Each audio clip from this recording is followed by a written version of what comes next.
Hi friends, welcome to மா TNPSC. நான் உங்கள் உமா. ஸோ இன்னைக்கு நம்ம பார்க்க போற பாடம் என்ன அப்படின்னா 11th எக்கனாமிக்ஸ்ல தமிழ்நாட்டு பொருளாதாரம் தான் பார்க்க போறோம். ஓகேங்களா? ஸோ லெசன் நம்பர் 11, 11வது எக்கனாமிக்ஸ் புக்ல 11வது லெசன் தமிழ்நாட்டு பொருளாதாரம் தான் படிக்க போறோம். ஓகேவா? ஸோ தமிழ்நாட்டோட பொருளாதாரம் இன்னைக்கு என்ன நம்ம பார்க்க போறோம், நம்ம மாநிலத்தோட அந்த பொருளாதாரம் எப்படி இருக்கு அப்படிங்கறது தான் பார்க்க போறோம். அது உலக அளவில் எப்படி இருக்கு, இந்திய அளவில் எப்படி இருக்கு அப்படிங்கறது தான் பார்க்க போறோம். இதுக்கு முன்னாடியே நம்ம இந்திய பொருளாதாரம் அப்படிங்கிற கிளாஸ் பார்த்திருப்போம் இல்லையா? இந்திய பொருளாதாரம் எதை பத்தினது, இந்திய பொருளாதாரம் எப்படி இருக்கு, அது உலக அளவுல நம்ம எப்படி பண்ணுவோம், அதை உலக அளவுல கம்பேர் பண்ணி தான் எடுத்திருப்போம். இந்த இடத்துல தமிழ்நாட்டு பொருளாதாரம் அப்படிங்கிறதால இதை நம்ம இந்திய அளவுல கம்பேர் பண்ணி எடுத்திருப்போம். இப்ப இந்தியாவில் இருக்கக்கூடிய மாநிலங்கள்ல எப்படி தமிழ்நாட்டு பொருளாதாரம் அப்படிங்கிறது எந்த அளவுக்கு முன்னேறி இருக்கு, எந்தெந்த பிளேஸ்ல இருக்கு அப்படிங்கறத நம்ம பொதுவா பார்க்க போறோம். பொதுவா பாத்தீங்க அப்படின்னா ஒரு மாநிலம் வளர்ந்திருக்கா இல்லையான்னு எப்படி தெரிஞ்சுக்கிறது அப்படின்னா அங்க இருக்கிற ரோடு, ஸ்கூலு, ஹாஸ்பிட்டல், அப்புறம் தொழிற்சாலைகள், இதை வச்சுதான் பாத்தீங்க அப்படின்னா நம்ம கண்டுபிடிப்போம் இல்லையா? அந்த மாதிரி பார்த்தோம் அப்படின்னா இந்தியாவிலேயே ஒரு முன்மாதிரி மாநிலமா தமிழ்நாடு அப்படிங்கிறது திகழுது இல்லையா? இது எல்லாருக்கும் தெரிஞ்ச விஷயம் தான். இந்தியாவில இருக்கிற எல்லா மாநிலத்திலையும் பாத்தீங்க அப்படின்னா ஜிடிபியில தமிழ்நாடு தான் செகண்ட் பிளேஸ்ல இருக்கு. இது எல்லாமே நம்ம பார்ப்போம், இருந்தாலுமே இதை பேசிக்கா இன்ட்ரோல நான் சொல்லிடுறேன். அடுத்து பாத்தீங்கன்னா மற்ற மாநிலங்களுக்கும் நமக்கும் இருக்கக்கூடிய பெரிய வித்தியாசம் என்ன அப்படின்னா நம்ம வெறும் பணத்தை மட்டும் சம்பாதிக்காம அதை எல்லா மக்களுக்கும் போய் சேர்ற மாதிரி, கல்வி மருத்துவம் மூலமா போய் சேர்ற மாதிரி ஒரு வளர்ச்சியோட கூடிய சமத்துவத்தை தான் நம்ம கடைபிடிக்கிறோம். ஓகேவா? சோ ஒரு வருஷத்துல தமிழ்நாட்டோட மொத்த உற்பத்தி ஜிஎஸ்டிபி அப்படின்னு சொல்லுவோம். ஓகேங்களா? அது பாத்தீங்க அப்படின்னா பக்கத்துல இருக்கிற இலங்கை, நேபாளம், பூட்டான், இந்த மாதிரி பல நாடுகளோட மொத்த வருமானத்தை விடவும் அதிகமா இருக்கு. நம்மளோட ஒரு மாநிலத்தோட மொத்த வருமானம் அப்படிங்கிறது அந்த நாட்டோட மொத்த வருமானத்தை விடவே அதிகம். அந்த அளவுக்கு நம்ம பொருளாதாரத்துல எப்படி இருக்கோம், வலிமையா இருக்கும். இவ்வளவு பெரிய வளர்ச்சி எப்படி சாத்தியமாச்சு அப்படின்னு நினைக்கிறீங்க? நம்ம கிட்ட இருக்கிற இயற்கை வளங்கள் என்னென்ன, இங்க இருக்கிற விவசாயம், தொழிற்சாலைகள், சேவை துறைகள் எப்படி இயங்குது, இது எல்லாமே நம்ம இந்த பாடத்துல பார்ப்போம். அது மட்டும் இல்லாம என்னென்ன பார்ப்போம் அப்படின்னா தமிழ்நாட்டோட சிறப்பு என்ன, அதோட செயல்பாடு என்ன, இயற்கை வளங்கள் என்னென்ன இருக்கு, மக்கள் தொகை என்ன, மக்கள் அடர்த்தி என்ன, நகரமயமாதல்னா என்ன, மொத்த மாநில உள்நாட்டு உற்பத்தி ஜிஎஸ்டிபி அப்படின்னு சொல்லுவோம், அது எந்த பிளேஸ்ல இருக்கு, வேளாண்மைனா வேளாண்மை எப்படி இருக்கு, தொழிற்துறையில நம்ம தமிழ்நாட்டுல எப்படி இருக்கோம், எந்தெந்த மாவட்டத்துல எல்லாம் நம்ம சிறப்பா இருக்கோம், எந்தெந்த தொழில்ல நம்ம எந்தெந்த மாவட்டத்துல சிறப்பா இருக்கும், பணிகள் துறையில எப்படி இருக்கு, ஆற்றல் மூலங்கள் தமிழ்நாட்டுல என்னென்ன இருக்கு, சுற்றுலா தலங்கள் என்னென்ன இருக்கு, வறுமையும் வேலையின்மையும் தமிழ்நாட்டுல எப்படி இருக்கு, இது எல்லாமே மேக்சிமம் 2011வது வருஷம் கணக்கெடுப்பின் படி பாத்தீங்க அப்படின்னா இங்க கொடுத்திருப்பாங்க. இந்த பாடத்துல கடைசியா ஒரு டேபிள் மாதிரி கொடுத்திருப்பாங்க. அதுல 2011வது வருஷத்துல என்னென்ன இருக்கு, எழுத்தறிவு விகிதம் என்ன, வாழ்நாள் விகிதம் என்ன, மக்கள் தொகை, இந்த மாதிரி நிறைய இன்ஃபர்மேஷன் கொடுத்திருப்பாங்க. அது ரொம்ப ரொம்ப முக்கியமானது. அது ஃபுல்லாவே 2011 பேஸ் பண்ணி கொடுத்திருப்பாங்க. ஓகேவா? இங்க பாத்தீங்க அப்படின்னா இந்த பாடத்துல உங்களுக்கு எப்படி இருக்கும் அப்படின்னா ஒரு ஸ்டோரி மாதிரி இருக்காது. ஓகேவா? ஸோ நம்ம நார்மலா ஒவ்வொன்றுமே படிக்கும்போது ஒரு சில இடத்துல ஸ்டோரி இருக்கும், ஒரு சில பாடங்கள் ஸ்டோரியாவே இருக்கும். ஸ்டோரி நம்ம பேஸ் பண்ணிட்டு டேட்டாஸை மட்டும் நோட் பண்ணுவீங்க இல்லையா? பட் இந்த பாடம் அப்படிங்கிறது ஃபுல் அண்ட் ஃபுல் டேட்டா மட்டும்தான். ஓகேவா? இதுல ஸ்டோரி அப்படிங்கிறதே சுத்தமா கிடையாது. இதுல ஃபுல் அண்ட் ஃபுல் பாத்தீங்க அப்படின்னா டேட்டா தான். அதாவது 2011 மேக்சிமம் கொடுத்துருப்பாங்க. அது போக பாத்தீங்க அப்படின்னா 12ல இருந்து 2018 வரைக்கும் இந்த இயர்ல இருக்கக்கூடிய டேட்டாஸ் தான் இதுல ஃபுல் அண்ட் ஃபுல் இருக்கும். இப்ப கரண்டா இருக்கக்கூடிய அந்த டேட்டாஸ் இதுல இருக்காது. ஓகேவா? ஸோ இப்ப 2025 அப்டேட் பண்ணியிருந்தாலுமே இதுல கரண்டா இருக்கக்கூடிய அந்த இன்ஃபர்மேஷன் இருக்காது. அது எல்லாமே நீங்க சிஏ கரண்ட் அஃபேர்ஸ் படிக்கும்போது படிச்சுக்குவீங்க. ஓகேவா? நான் இதுல ஒரு சில சிஎஸ் எல்லாமே சொல்லுவேன்.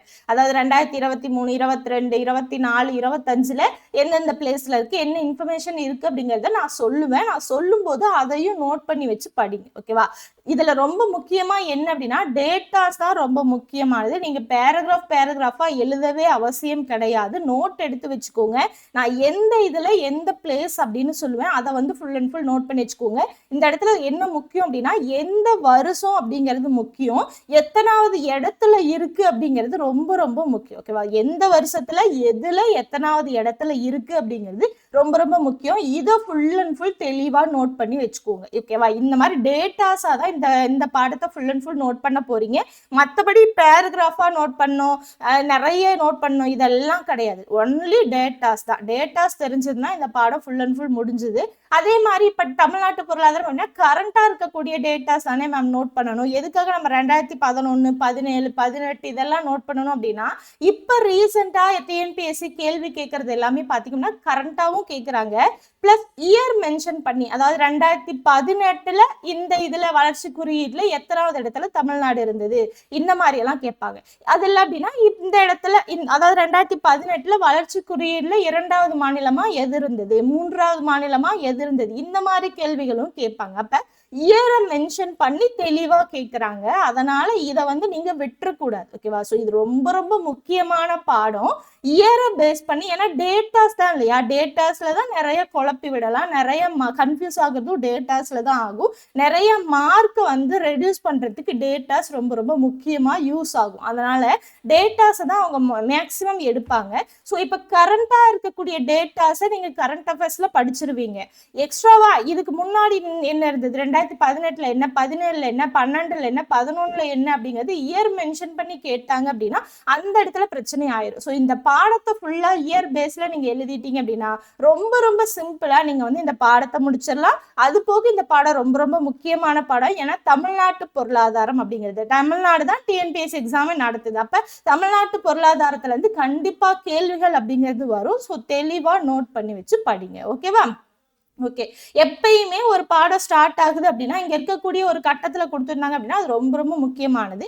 என்ன சொல்லியிருக்காங்க, யார் சொல்லியிருக்காங்க அப்படிங்கிறத கவனிக்கணும். ஓகேவா? ஸோ இங்க என்ன சொல்லியிருப்பாரு அப்படின்னா, நம்மளோட உழைப்பை சரியா புரிஞ்சுக்கிட்டு நம்ம பயன்படுத்தணும் அப்படின்னா நமக்கு அந்த திறமைய மேல மேல வளர்த்துறதுக்கு அது உதவும் அப்படின்னு சொல்லுவாரு. அதுக்கு எக்ஸாம்பிள் என்ன சொல்லியிருப்பாரு அப்படின்னா, உணவு அப்படிங்கிறது எப்படி நம்மளோட உடல் வளர உதவுதோ அதே மாதிரி நம்மளோட உழைப்போட இயல்பை உணர்ந்து நம்ம பயன்படுத்தணும் அப்படின்னா நமக்கு உயர்வான திறமை அப்படிங்கிறது வளர்ந்துகிட்டே போகும் அப்படிங்கிறது. ஓகேவா? ஃபார் எக்ஸாம்பிள் இப்ப பாத்தீங்க அப்படின்னா டிஎன்பிஎஸ்சி எக்ஸாமுக்கு படிக்கிறீங்க, இல்ல நார்மலா கவர்மெண்ட் எக்ஸாமுக்கே படிக்கிறீங்க அப்படின்னா நீங்க உங்களோட உழைப்பு எந்த அளவுக்கு இருப்பு, எந்த அளவுக்கு அதை நம்ம பயன்படுத்தலாம் அப்படிங்கிறத நீங்க புரிஞ்சு பயன்படுத்தினா மட்டுமே தான் நீங்க அரசு அதிகாரியா ஆக முடியும் இல்லையா? அந்த இதை தான் இங்க சொல்லியிருப்பாங்க. ஸோ யாரு சொல்லியிருப்பாரு அப்படின்னா ஜே.சி. குமரப்பா சொல்லியிருப்பாரு. So J.C.. குமரப்பா இவர் பாத்தீங்க அப்படின்னா தஞ்சாவூர்ல 1892 ஜனவரி 4 பிறந்திருப்பாரு. இவரோட கருத்தை தான் பாத்தீங்க அப்படின்னா காந்திய பொருளாதாரம் அப்படின்னு நம்ம சொல்லுவோம். ஓகேவா? ஸோ இவரை பத்தின இன்ஃபர்மேஷன் நம்ம இந்திய பொருளாதாரம் அப்படிங்கிற அந்த லெசன்ல நம்ம பார்த்துட்டோம். 11th ஸ்டாண்டர்ட் லெசன் 7ல நம்ம பார்த்துருப்போம். இந்திய பொருளாதாரத்துல ஒவ்வொரு பொருளாதார அறிஞர்கள் பத்தி நம்ம பார்த்துட்டு இருப்போம் இல்லையா? ஸோ அந்த இதுல பாத்தீங்க அப்படின்னா ஜே.சி. குமரப்பா இருப்பாரு. இவரை பச்சை காந்தி அப்படின்னு ஒருத்தவங்க சொல்லுவாங்க. ஓகேவா? ஸோ யாரு சொல்லுவாங்க, எதுக்காக அந்த பேர் வச்சாரு அப்படிங்கறத நீங்க கமெண்ட் பாக்ஸ்ல கமெண்ட் பண்ணுங்க. ஏன்னா ஆல்ரெடி அந்த பாடத்தை படிச்சிருப்பீங்க. சப்போஸ் படிக்கல அப்படின்னா அந்த பாடத்தை எடுத்து படிங்க. ஓகேவா? படிச்சீங்கனாலே உங்களுக்கு தெரிஞ்சிடும் இவர் யாரு, இவரோட அந்த கருத்தெல்லாம் என்ன, அதை பத்தின இன்ஃபர்மேஷன் கொடுத்திருப்பாங்க. அது போக இவரை பச்சை காந்தி அப்படின்னு கூப்பிட்டுருப்பாரு. அவர் எதுக்காக அப்படி கூப்பிட்டுருப்பாரு அப்படிங்கிற இன்ஃபர்மேஷன் பாருங்க. தெரிஞ்சவங்க இந்த வீடியோ கீழே கமெண்ட் பாக்ஸ்ல கமெண்ட் பண்ணுங்க. ஓகேவா? ஸோ பச்சை காந்தின்னு ஜே.சி. குமரப்பாவை சொன்னது யாரு, எதுக்காக சொன்னாரு, இந்த ரெண்டையும் கமெண்ட் பாக்ஸ்ல கண்டிப்பா கமெண்ட் பண்ணுங்க. அப்பதான் நிறைய பேர் தெரியாதவங்க தெரிஞ்சுக்குவாங்க. ஓகேவா? ஓகே, இப்போ அறிமுகம். ஸோ டேட்டாஸ் தான் ரொம்ப ரொம்ப முக்கியம். தெளிவா நோட் பண்ணி வச்சுக்கோங்க. இந்தியாவில் மொத்தம் எத்தனை மாநிலம் இருக்கு?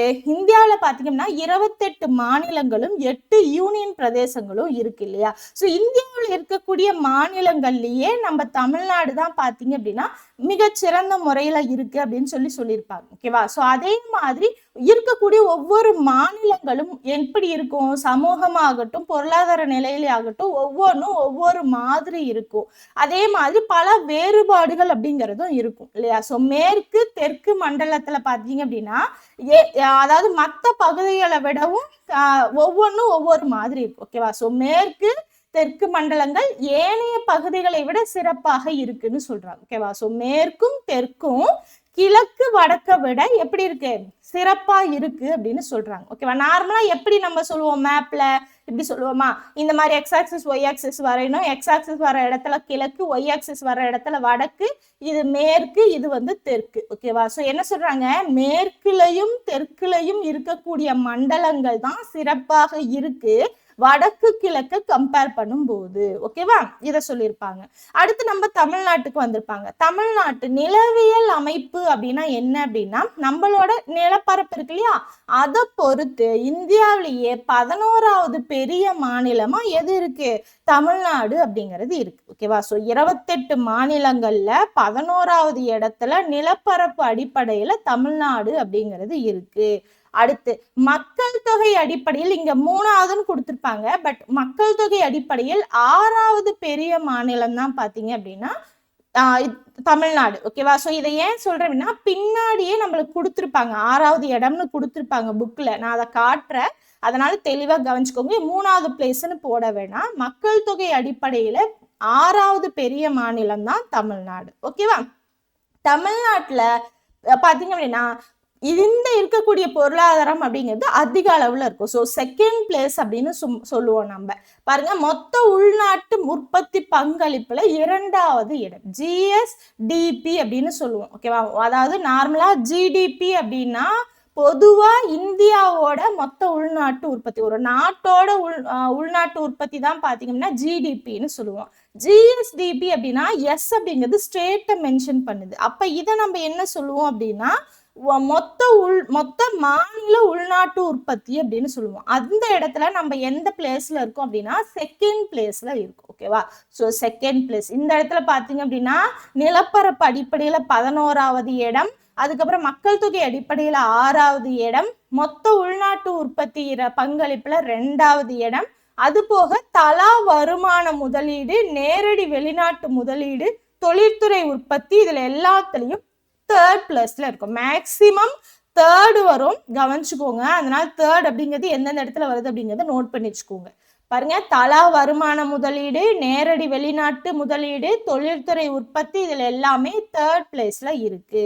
சோ இதை சொல்லியிருப்பாங்க. அடுத்து பாத்தீங்க அப்படின்னா சமூகத்துறையிலையும் நலத்துறையிலையும் மற்ற மாநிலங்களை விடவும் தமிழ்நாடு சிறப்பா இருக்கு அப்படின்னு சொல்லியிருப்பாங்க. அதே மாதிரி உடல் நலம், உயர்கல்வி, பச்சிளங்குழந்தை இறப்பு விகிதம் ஐஎம்ஆர் அப்படின்னா பிறந்த உடனே குழந்தை இருக்குது இல்லையா, அதாவது பிறந்த உடனே இறக்குறது, அது போக ஒரு வருஷத்துக்குள்ள இறக்கக்கூடிய குழந்தைகள்.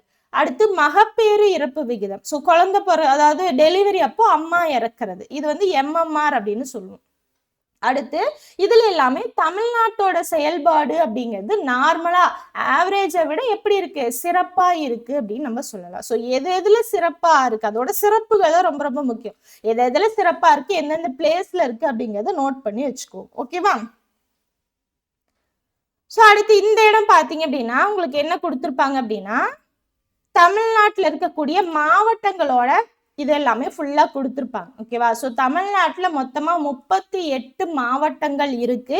என்னென்ன மாவட்டங்கள் அப்படிங்கிறது தெளிவா கொடுத்துருப்பாங்க. பாருங்க, திருவள்ளூர், வேலூர், ராணிப்பேட்டை, காஞ்சிபுரம், சென்னை, கிருஷ்ணகிரி, திருப்பத்தூர், திருவண்ணாமலை, செங்கல்பட்டு, தர்மபுரி, விழுப்புரம், கள்ளக்குறிச்சி, சேலம், கடலூர், நீலகிரி, ஈரோடு, நாமக்கல், பெரம்பலூர், அரியலூர், மயிலாடுதுறை, கோயம்புத்தூர், திருப்பூர், கரூர், திருச்சிராப்பள்ளி, பெரம்பலூர், அதுக்கப்புறம் பார்த்தீங்கன்னா தஞ்சாவூர், திருவாரூர், நாகப்பட்டினம், திண்டுக்கல், புதுக்கோட்டை, தேனி, மதுரை, சிவகங்கை, விருதுநகர், ராமநாதபுரம், தென்காசி, தூத்துக்குடி, திருநெல்வேலி, கன்னியாகுமரி, மொத்தமா 38 மாவட்டங்கள் இருக்கு. இது வந்து பழைய புக்ல பாத்தீங்கன்னா, அதாவது 2019 எடிஷன்ல பாத்தீங்க அப்படின்னா உங்களுக்கு இந்த இது கொடுத்துருக்க மாட்டாங்க, மாத்தி கொடுத்துருப்பாங்க. இப்ப மாத்தினாங்க இல்லையா எடிஷன் மாத்தினதுல உங்களுக்கு அப்டேட் பண்ணி கொடுத்துருப்பாங்க. ஸோ மொத்தமா 38 மாவட்டங்கள். ஸோ இந்தியாவில் 28 இந்தியாவில் 28 மாநிலங்களும் 8 யூனியன் பிரதேசங்களும் இருக்கு. தமிழ்நாட்டுல மொத்தம் 38 மாவட்டங்கள் இருக்கு. ஓகேவா? இதை நோட் பண்ணி வச்சுக்கோங்க. அடுத்து தமிழ்நாட்டோட சிறப்பு என்னென்ன அப்படிங்கறத பார்க்க போறோம். ஓகேவா? தமிழ்நாட்டோட சிறப்பு என்னென்ன பாருங்க, 2005 இருந்துதான் பாத்தீங்க அப்படின்னா தமிழ்நாட்டோட வளர்ச்சி அப்படிங்கிறது விரைவா இருக்கு அப்படின்னு சொல்றாங்க. எந்த வருஷம்? 2005 இருந்துதான். நம்மளோட தமிழ்நாட்டுல வறுமை ஒழிப்பு அப்படிங்கிறது மற்ற மாநிலங்களை விடவும் சிறப்பா இருக்கு அப்படின்னு சொல்றாங்க. அடுத்து இந்திய அளவுல ஏழைகளோட எண்ணிக்கையை ஒப்பிடும் போதும் மற்ற மாநிலங்களை விட தமிழ்நாட்டுல கம்மியா இருக்கு அப்படின்னு சொல்றாங்க. சோ வறுமை ஒழிப்புல சிறப்பா இருக்கும், அதே மாதிரி ஏழைகள் எண்ணிக்கை மற்ற மாநிலங்களை விடவும் நம்ம மாநிலத்துல குறைவா இருக்கு. நம்மளோட வளர்ச்சி அப்படிங்கிறது எப்ப விரைவாக ஆரம்பிச்சது அப்படின்னா 2005 இருந்து ஆரம்பிச்சது. அடுத்து இந்தியாவோட மொத்த உள்நாட்டு உற்பத்தி, இதை தான் நம்ம பார்த்தோம். நான் சொன்னேன் இல்லையா, ஜிஎஸ்டிபி அப்படிங்கிறதுல நம்ம செகண்ட் பிளேஸ்ல இருக்கோம். மனித வளர்ச்சி குறியீடுல தேர்ட் பிளேஸ்ல இருக்கும். ஓகேவா? ஸோ மனித வளர்ச்சி குறியீடுல தேர்ட் பிளேஸ்ல இருக்கும். மூலதன முதலீடு, மொத்த தொழில்துறை உற்பத்தி, இதுல எல்லாமே நம்ம தேர்ட் பிளேஸ்ல இருக்கும். ஓகேவா? ஸோ மூலதன முதலீடு, மொத்த தொழில்துறை உற்பத்தி, இதுல எல்லாமே தேர்ட் பிளேஸ்ல இருக்கும். ஸோ மூலதன முதலீடு அப்படிங்கிறது 2.92 லட்சம் கோடி, மொத்த தொழில்துறை உற்பத்தி அப்படிங்கிறது 6.19 லட்சம் கோடி. ஓகேவா? அடுத்து தொழிற்சாலைகளோட எண்ணிக்கையில 17% பங்களிப்போட எங்க இருக்கும்? ஃபர்ஸ்ட் பிளேஸ்ல இருக்கும். ஓகேவா? 3700 யூனிட்ஸ் அப்படின்னு சொல்றோம். அடுத்து தொழில்துறையில இருக்கக்கூடிய வேலை வாய்ப்புல 16% பங்களிப்பு அப்படிங்கிறது இருக்கு தமிழ்நாடு. ஓகேவா? சோ தொழிற்சாலைகளோட எண்ணிக்கையில 17%, தொழில்துறையில இருக்கிற வேலை வாய்ப்பு, ஓகேவா, அந்த இடத்துல தொழிற்சாலைகள் எண்ணிக்கை, இந்த இடத்துல வேலை வாய்ப்பு 16%. தொழிற்சாலைகளோட எண்ணிக்கையில எந்த பிளேஸ்ல இருக்கும்? ஃபர்ஸ்ட் பிளேஸ்ல இருக்கும். ஓகேவா? அடுத்து நிதி ஆயோக் அறிக்கையின் படி பாத்தீங்க அப்படின்னா சுகாதார குறியீடுல தேர்ட் பிளேஸ்ல இருக்கும். எந்த இடத்துல இருக்கும்? சுகாதார குறியீடுல தேர்ட் பிளேஸ்ல இருக்கும். எதன் அடிப்படையில்? நிதி ஆயோக் அடிப்படையில். அடுத்து உயர்கல்வியில பாத்தீங்க அப்படின்னா மொத்த சேர்க்கை விகிதம், உயர்கல்வியில மொத்த சேர்க்கை விகிதம் எங்க அதிகமா இருக்கு அப்படின்னா மற்ற மாநிலங்களை கம்பேர் பண்ணும்போது தமிழ்நாடு தான் அதிகமா இருக்கு. அதே மாதிரி அதிக எண்ணிக்கையில இருக்கக்கூடிய இன்ஜினியரிங் காலேஜ், பொறியியல் கல்லூரி தமிழகத்துலதான் இருக்கு, அதிகமா இருக்கு அப்படின்னு சொல்றாங்க. ஓகேவா? எத்தனை இருக்கு அப்படின்னா 550க்கும் மேற்பட்ட பொறியியல் கல்லூரிகள் இருக்கு தமிழ்நாட்டுல. ஓகேவா? சோ தமிழ்நாட்டுல தான் அதிக எண்ணிக்கை, இந்தியாவிலேயே அதிக எண்ணிக்கையிலே இருக்க பொறியியல் கல்லூரிகள் தமிழ்நாட்டுல தான் அதிகமா இருக்கு. 550க்கும் மேற்பட்ட பொறியியல் கல்லூரிகள் இருக்கு. ஓகேவா? அடுத்து புதுப்பிக்கத்தக்க ஆற்றல்ல ஒரு முக்கிய மையமா தமிழ்நாடு இருக்கு. வணிக வங்கியிலையும் கூட்டுறவு வங்கியிலையும் கடன் வைப்பு விகிதம் மிக சிறப்பா தமிழ்நாட்டுல இருக்கு. குறு சிறு நடுத்தர நிறுவனங்கள் இருக்கு இல்லையா, அதோட முதலீட்டு திட்டங்கள்ல தமிழ்நாடு முதலிடம் வைக்குது. எம்எஸ்எம்இ அப்படின்னு சொல்லுவோம். ஓகேவா? சோ எம்எஸ்எம்இல எந்த பிளேஸ்ல இருக்கோம் நம்ம? அதுல முதலீட்டு திட்டங்கள், எம்எஸ்எம்இல முதலீட்டு திட்டங்கள், முதலீடு பண்றோம் இல்லையா, அதுல ஃபர்ஸ்ட் பிளேஸ்ல தமிழகம் இருக்கு. இது போக பாத்தீங்க அப்படின்னா நகரமயமாக்கல் இருக்கு இல்லையா, நகரமயமாக்கல்ல நம்ம ஃபர்ஸ்ட் பிளேஸ்ல இருக்கோம். ஓகேவா? ஸோ நிலப்பரப்பு அடிப்படையில 11வது இடம், மக்கள் தொகை அடிப்படையில 6வது இடம். அதே மாதிரி ஒவ்வொன்றுமே ஒவ்வொரு பிளேஸ்ல இருக்கு. ஓகேவா? ஸோ எல்லாத்தையுமே என்ன பண்ணிக்கணும்? நோட் பண்ணி வச்சுக்கணும். ஜிடிபியில செகண்ட் பிளேஸ் அப்படின்னு நான் சொன்னேன் இல்லையா, ஜிஎஸ்டிபியில செகண்ட் பிளேஸ் அப்படின்னு நான் சொன்னேன் இல்லையா, இப்ப 2025 ஜனவரி நிலவரப்படி பாத்தீங்க அப்படின்னா ஃபர்ஸ்ட் பிளேஸ்ல யார் இருக்கு அப்படின்னா மகாராஷ்டிரா இருக்கு. ஓகேவா? சோ யாருக்கா? மகாராஷ்டிரா இருக்கு. 2025 ஜனவரி நிலவரப்படி பாத்தீங்க அப்படின்னா மகாராஷ்டிரா இருக்கு. இப்ப எப்பயுமே ஒரு இன்ஃபர்மேஷன் படிக்கிறது 4 மாசம், இந்த 5 மாசத்துல என்ன ஆகும்? சேஞ்சஸ் ஆகும். ஸோ கரண்டா இருக்கக்கூடியது என்ன பண்ணிக்கணும்? கரண்ட் அஃபேர்ஸ்ல படிச்சுக்கணும். இதை இயர் வைஸ் நோட் பண்ணி வச்சுக்கணும். ஓகேவா? ஸோ 2025 பிரகாரம் ஃபர்ஸ்ட் பிளேஸ்ல மகாராஷ்டிரா இருக்கு, செகண்ட் பிளேஸ்ல தமிழ்நாடு இருக்கு. ஓகேவா?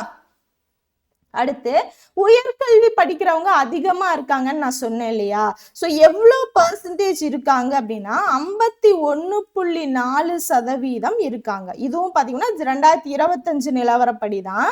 தமிழ்நாட்டுல உயர்கல்வி பயில்றவங்க அவங்களோட விகிதம் அப்படிங்கிறது 51.4%. ஓகேவா?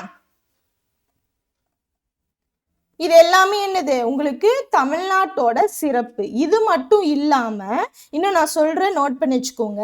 புதுப்பிக்கத்தக்க ஆற்றல் மூலங்கள்ல தமிழ்நாடு ஒரு முக்கிய மையமா இருக்குன்னு நான் சொன்னேன் இல்லையா.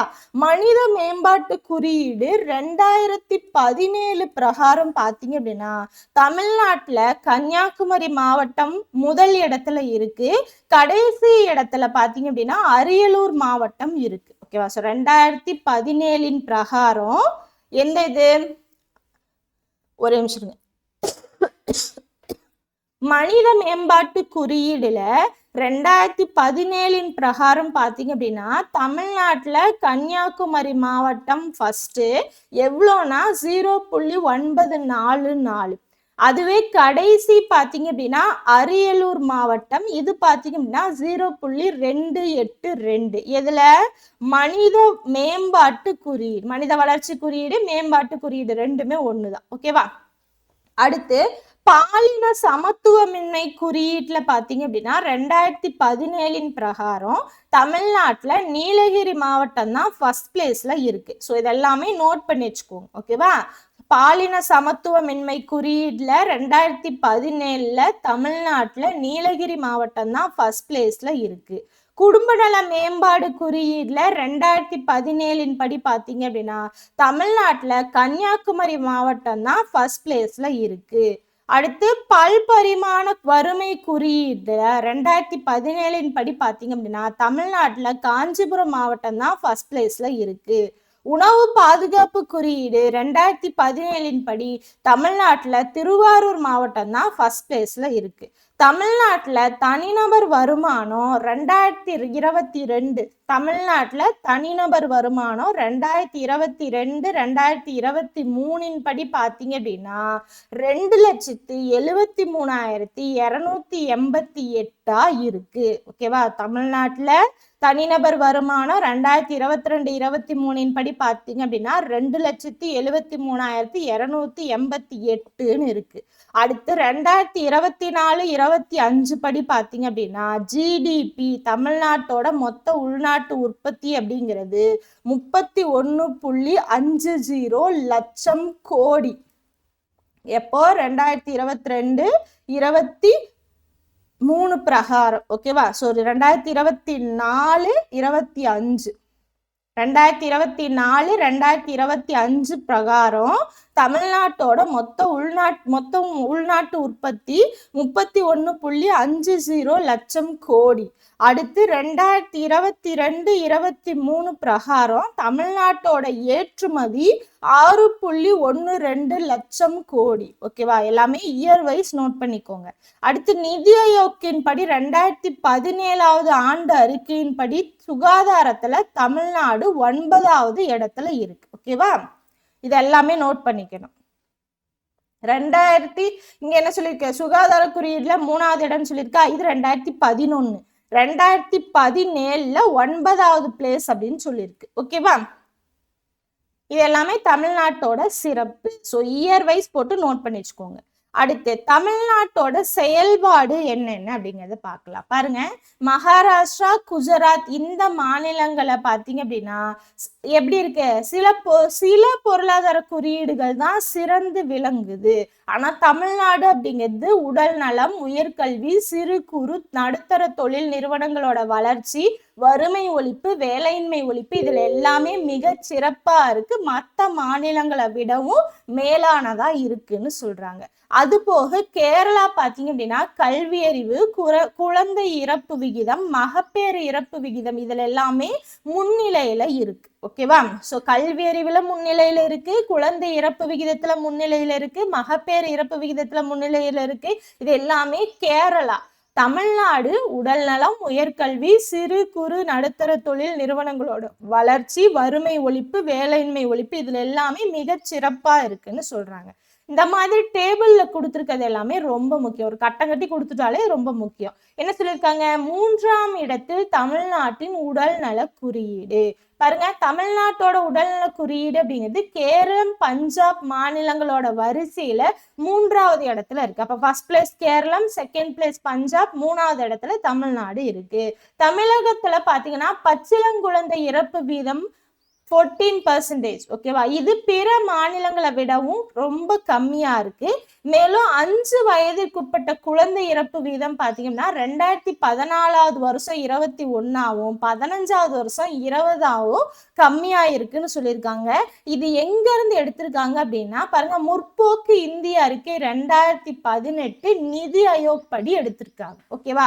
ஸோ தெளிவா தெரிஞ்சு வச்சுக்கணும் எதுல இருந்து அந்த இன்ஃபர்மேஷன் எடுத்திருக்காங்க, ஆதாரம் அப்படின்னு கொடுத்துருப்பாங்க ஒவ்வொன்றுலையுமே. அப்ப எதுல இருந்து அந்த இன்ஃபர்மேஷன் எடுத்திருக்காங்க அப்படிங்கிறதையும் நோட் பண்ணி வச்சுக்கோங்க. ஓகேவா? ஏன்னா அதையும் கேள்வியா கேட்டுருவாங்க. இந்த மாதிரி இன்ஃபர்மேஷன் இருக்கு, இது எந்த ஆதாரத்தின் அடிப்படையில இந்த வருஷத்துல சொன்னாங்க அப்படின்னு கேட்டா நம்ம என்ன சொல்லணும், அந்த ஆதாரத்தையும் நம்ம தெளிவா படிச்சு வச்சுக்கணும்.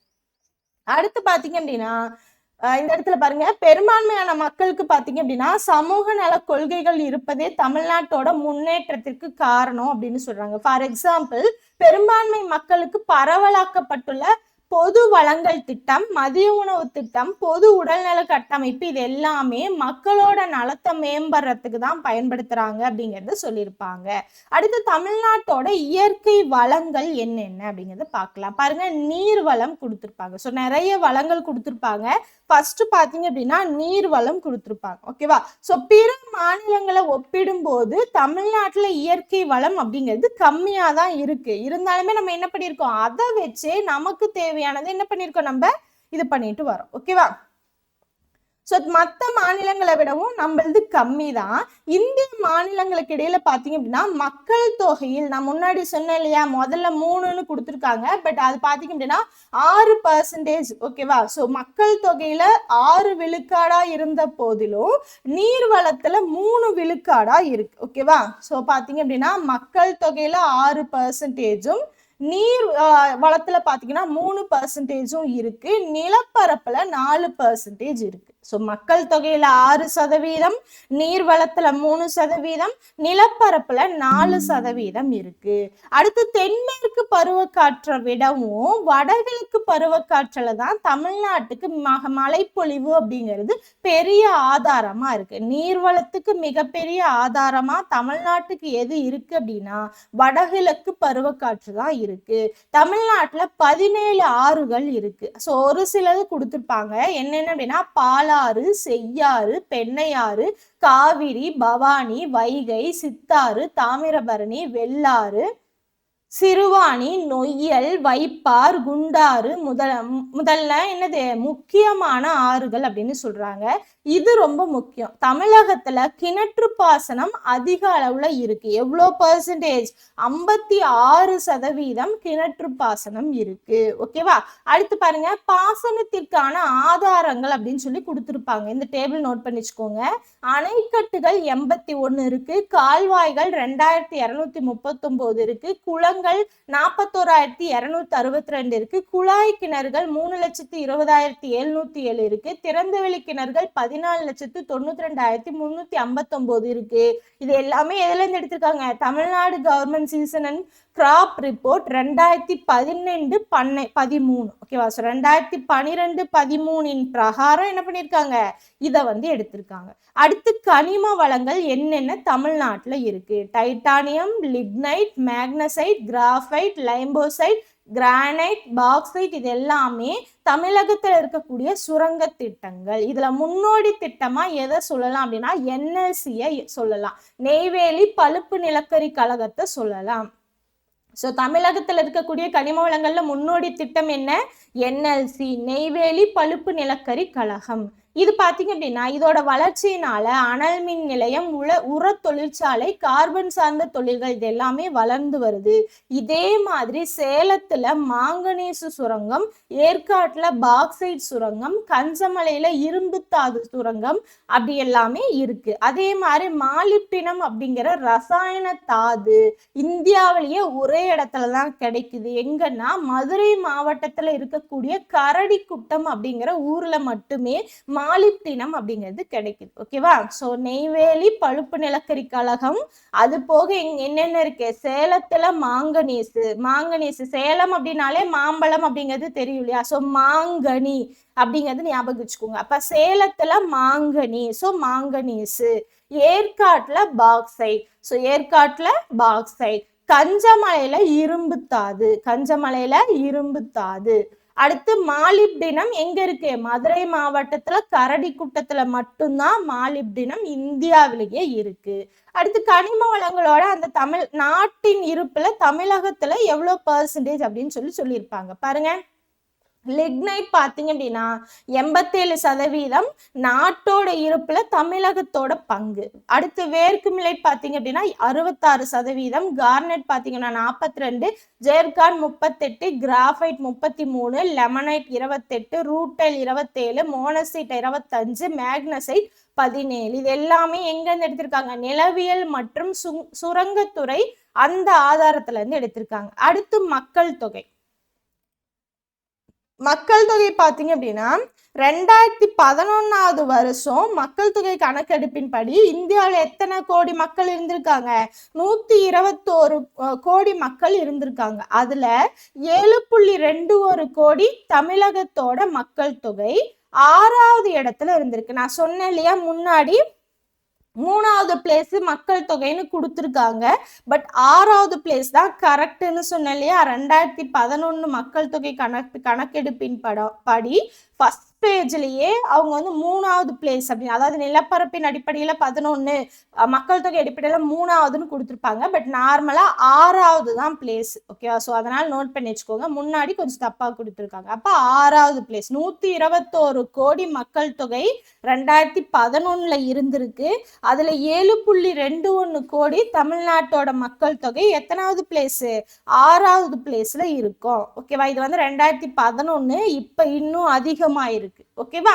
அடுத்து ஐக்கிய நாடுகள் அறிக்கை, அதாவது ஐநா சபை இருக்கு இல்லையா, அதோட அடிப்படையில தனித்த தேசிய இனமாக இயங்கக்கூடிய நாடுகளோட மக்கள் தொகையை விட தமிழ்நாட்டோட மக்கள் தொகை கூடுதலா இருக்கு. ஓகேவா? ஸோ அதாவது தனித்த தேசிய இனமா இருக்கக்கூடிய நாடுகள் அந்த நாட்டை விடவும் தமிழ்நாட்டோட மக்கள் தொகை கூடுதலா இருக்கு அப்படின்னு சொல்றாங்க. பாருங்க, இங்க சொல்லியிருப்பாங்க என்னென்ன நாடுகள் எது வந்து கூடுதலா இருக்கு. தமிழ்நாடு 7.2 கோடி, இது வந்து 2017 படி எடுத்திருக்காங்க.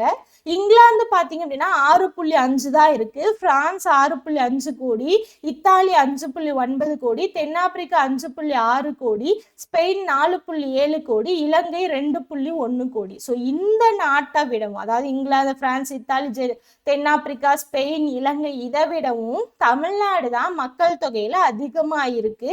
இது எங்க இருந்து எடுத்திருக்காங்க? 2017 ஐநா கூட்டமைப்பு இருக்கு இல்லையா, அது வெளியிட்ட உலக மக்கள் தொகை பட்டியல்ல இருந்து எடுத்திருக்காங்க. ஓகேவா? அதே மாதிரி 2011 பிரகாரம் பாத்தீங்க அப்படின்னா அதிக மக்கள் அடர்த்தி, அடர்த்தி அடுத்து பார்ப்போம். இதை நோட் பண்ணிட்டீங்களா? அடுத்து மக்கள் அடர்த்தி. பாருங்க, மக்கள் தொகை அடர்த்தி அப்படிங்கிறது என்ன அப்படின்னா ஒரு சதுர கிலோமீட்டருக்கு எத்தனை மக்கள் இருக்காங்க அப்படிங்கிறது தான். நார்மலா இந்த மக்கள் தொகை, மக்கள் அடர்த்தி இது எல்லாமே எங்கேயோ பார்த்தமா இருக்குதான் இல்லையா. ஸோ இது எல்லாமே நம்ம எங்க பார்த்திருப்போம் அப்படின்னா இந்திய பொருளாதாரம் அப்படிங்கிறதுல பார்த்திருப்போம். உலக மக்கள் தொகை, அதாவது உலகத்தோட அடிப்படையில வச்சு இந்தியாவை கம்பேர், அதாவது இந்தியாவை உலகத்தோட அடிப்படையில வச்சு கம்பேர் பண்ணி நம்ம இந்திய பொருளாதாரம் அப்படிங்கிறது பார்த்திருப்போம். அங்கேயும் மக்கள் தொகை, மக்கள் அடர்த்தி இது எல்லாமே நம்ம, அதாவது வாழ்நாள் எதிர்பார்ப்பு காலம் இது எல்லாமே நம்ம பார்த்திருப்போம். இங்க தமிழ்நாட்டை வச்சு பார்க்க போறோம். ஓகேவா? ஸோ மக்கள் தொகை அடர்த்தி அப்படிங்கிறது ஒரு சதுர கிலோமீட்டருக்கு எவ்வளவு மக்கள் இருக்காங்க அப்படிங்கிறது தான். 2001 பொறுத்த வரைக்கும் 480ஆவும் 2011 555ஆவும் எங்க இருந்திருக்காங்க? தமிழ்நாட்டுல இருந்திருக்காங்க. இந்திய மாநிலத்திலேயே மக்கள் தொகை அடர்த்தியில தமிழ்நாடு எத்தனாவது பிளேஸ்ல இருக்கு? 12வது பிளேஸ்ல இருக்கு. நாட்டோட சராசரி அப்படிங்கிறது 382. ஸோ நாட்டுல ஒரு சதுர கிலோமீட்டருக்கு மக்கள் தொகை 382. இதுவே தமிழ்நாட்டுல 2001 480ஆவும் 2011 555ஆவும் இருந்திருக்கு. அதே மாதிரி 2011 அதிக அடர்த்தி கொண்ட மாவட்டம் தமிழ்நாட்டுல எது அப்படின்னா சென்னை மாவட்டம். இது பாத்தீங்கன்னா 26,903 மக்கள் தொகை இருந்திருக்காங்க. குறைவான அடர்த்தி கொண்ட மாவட்டம் பாத்தீங்க அப்படின்னா நீலகிரி, இதுல வந்து 288 பேர் இருந்திருக்காங்க. ஓகேவா? ஸோ தெளிவா புரியுதுங்களா? ஸோ அதிக அடர்த்தி கொண்ட மாவட்டம் சென்னை தமிழ்நாட்டுல, குறைவான அடர்த்தி கொண்ட மாவட்டம் நீலகிரி. அடுத்து நகரமயமாதல். இந்திய அளவிலேயே நகரமயமாதல் சராசரி அளவு பாத்தீங்க அப்படின்னா 31.5 தான். இந்திய அளவுல பாத்தீங்க அப்படின்னாலே 31.5 தான். ஆனா தமிழகத்துல 48.4% இருக்கு. ஓகேவா? ஸோ தமிழகத்துல நகரமயமாதல் சதவீதம் என்ன? 48.4. இது பாத்தீங்க அப்படின்னா மொத்த மக்கள் தொகையில 6% இருக்கு. நகரமயமாதல் மொத்த மக்கள் தொகையில எவ்வளவு பெர்சன்டேஜ்? 6%.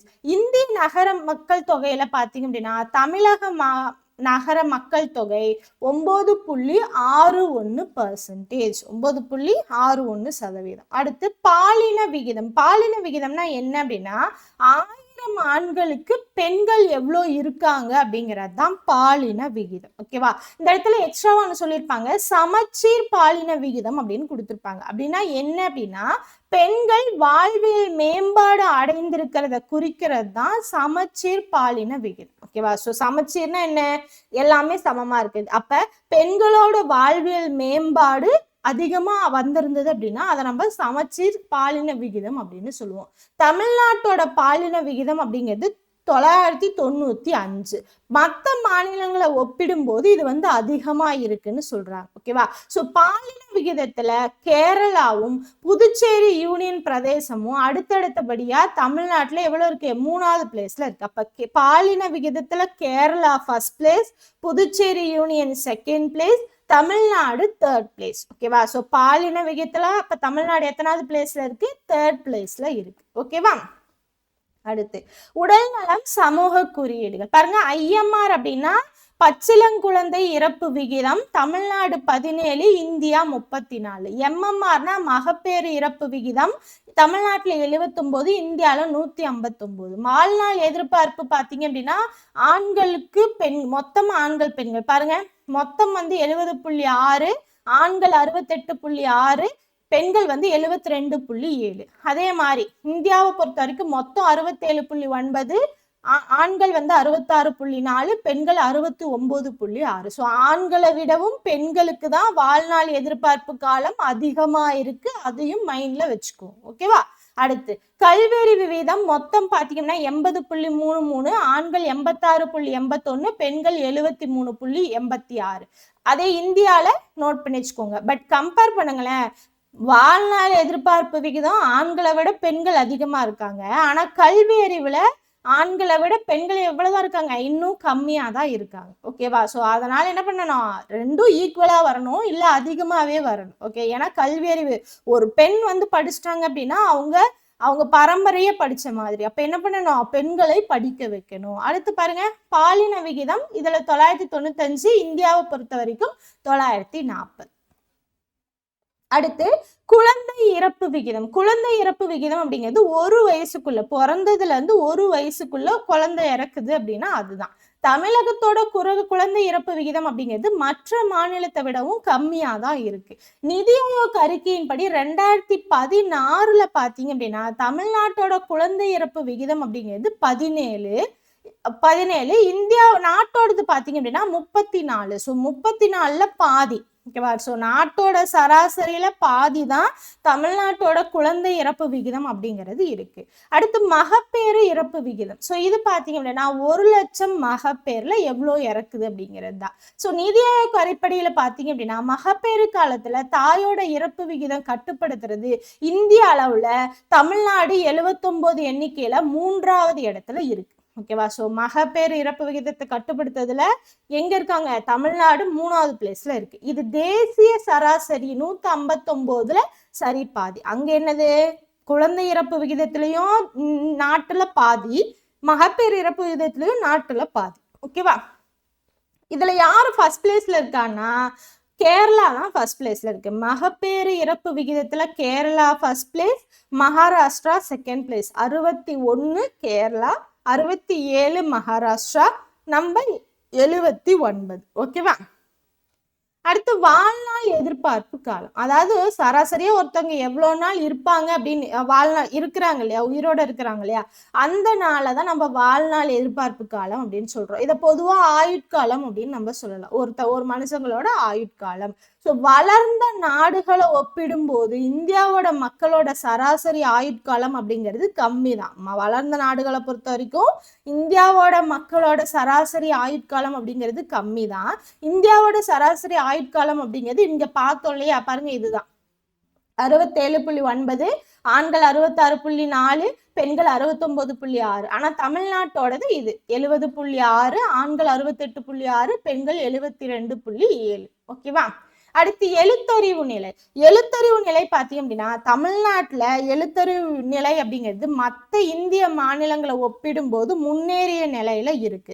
தமிழ்நாட்டுல எழுத்தறிவு விகிதம் அப்படிங்கிறது இந்த இடத்துல நம்ம பார்த்தோம் இல்லையா, மேல இல்ல கல்வி அறிவு தான் இருக்கு.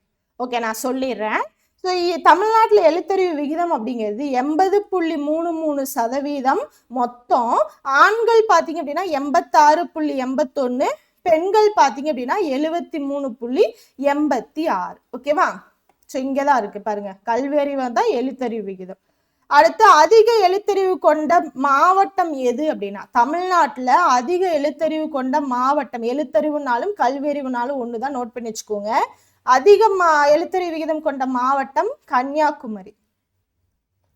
இது பாத்தீங்க அப்படின்னா உங்களுக்கு என்னது 92.14% இருக்கு. அதே மாதிரி சென்னை பாத்தீங்க அப்படின்னா 90.33 இருக்கு. ஓகேவா?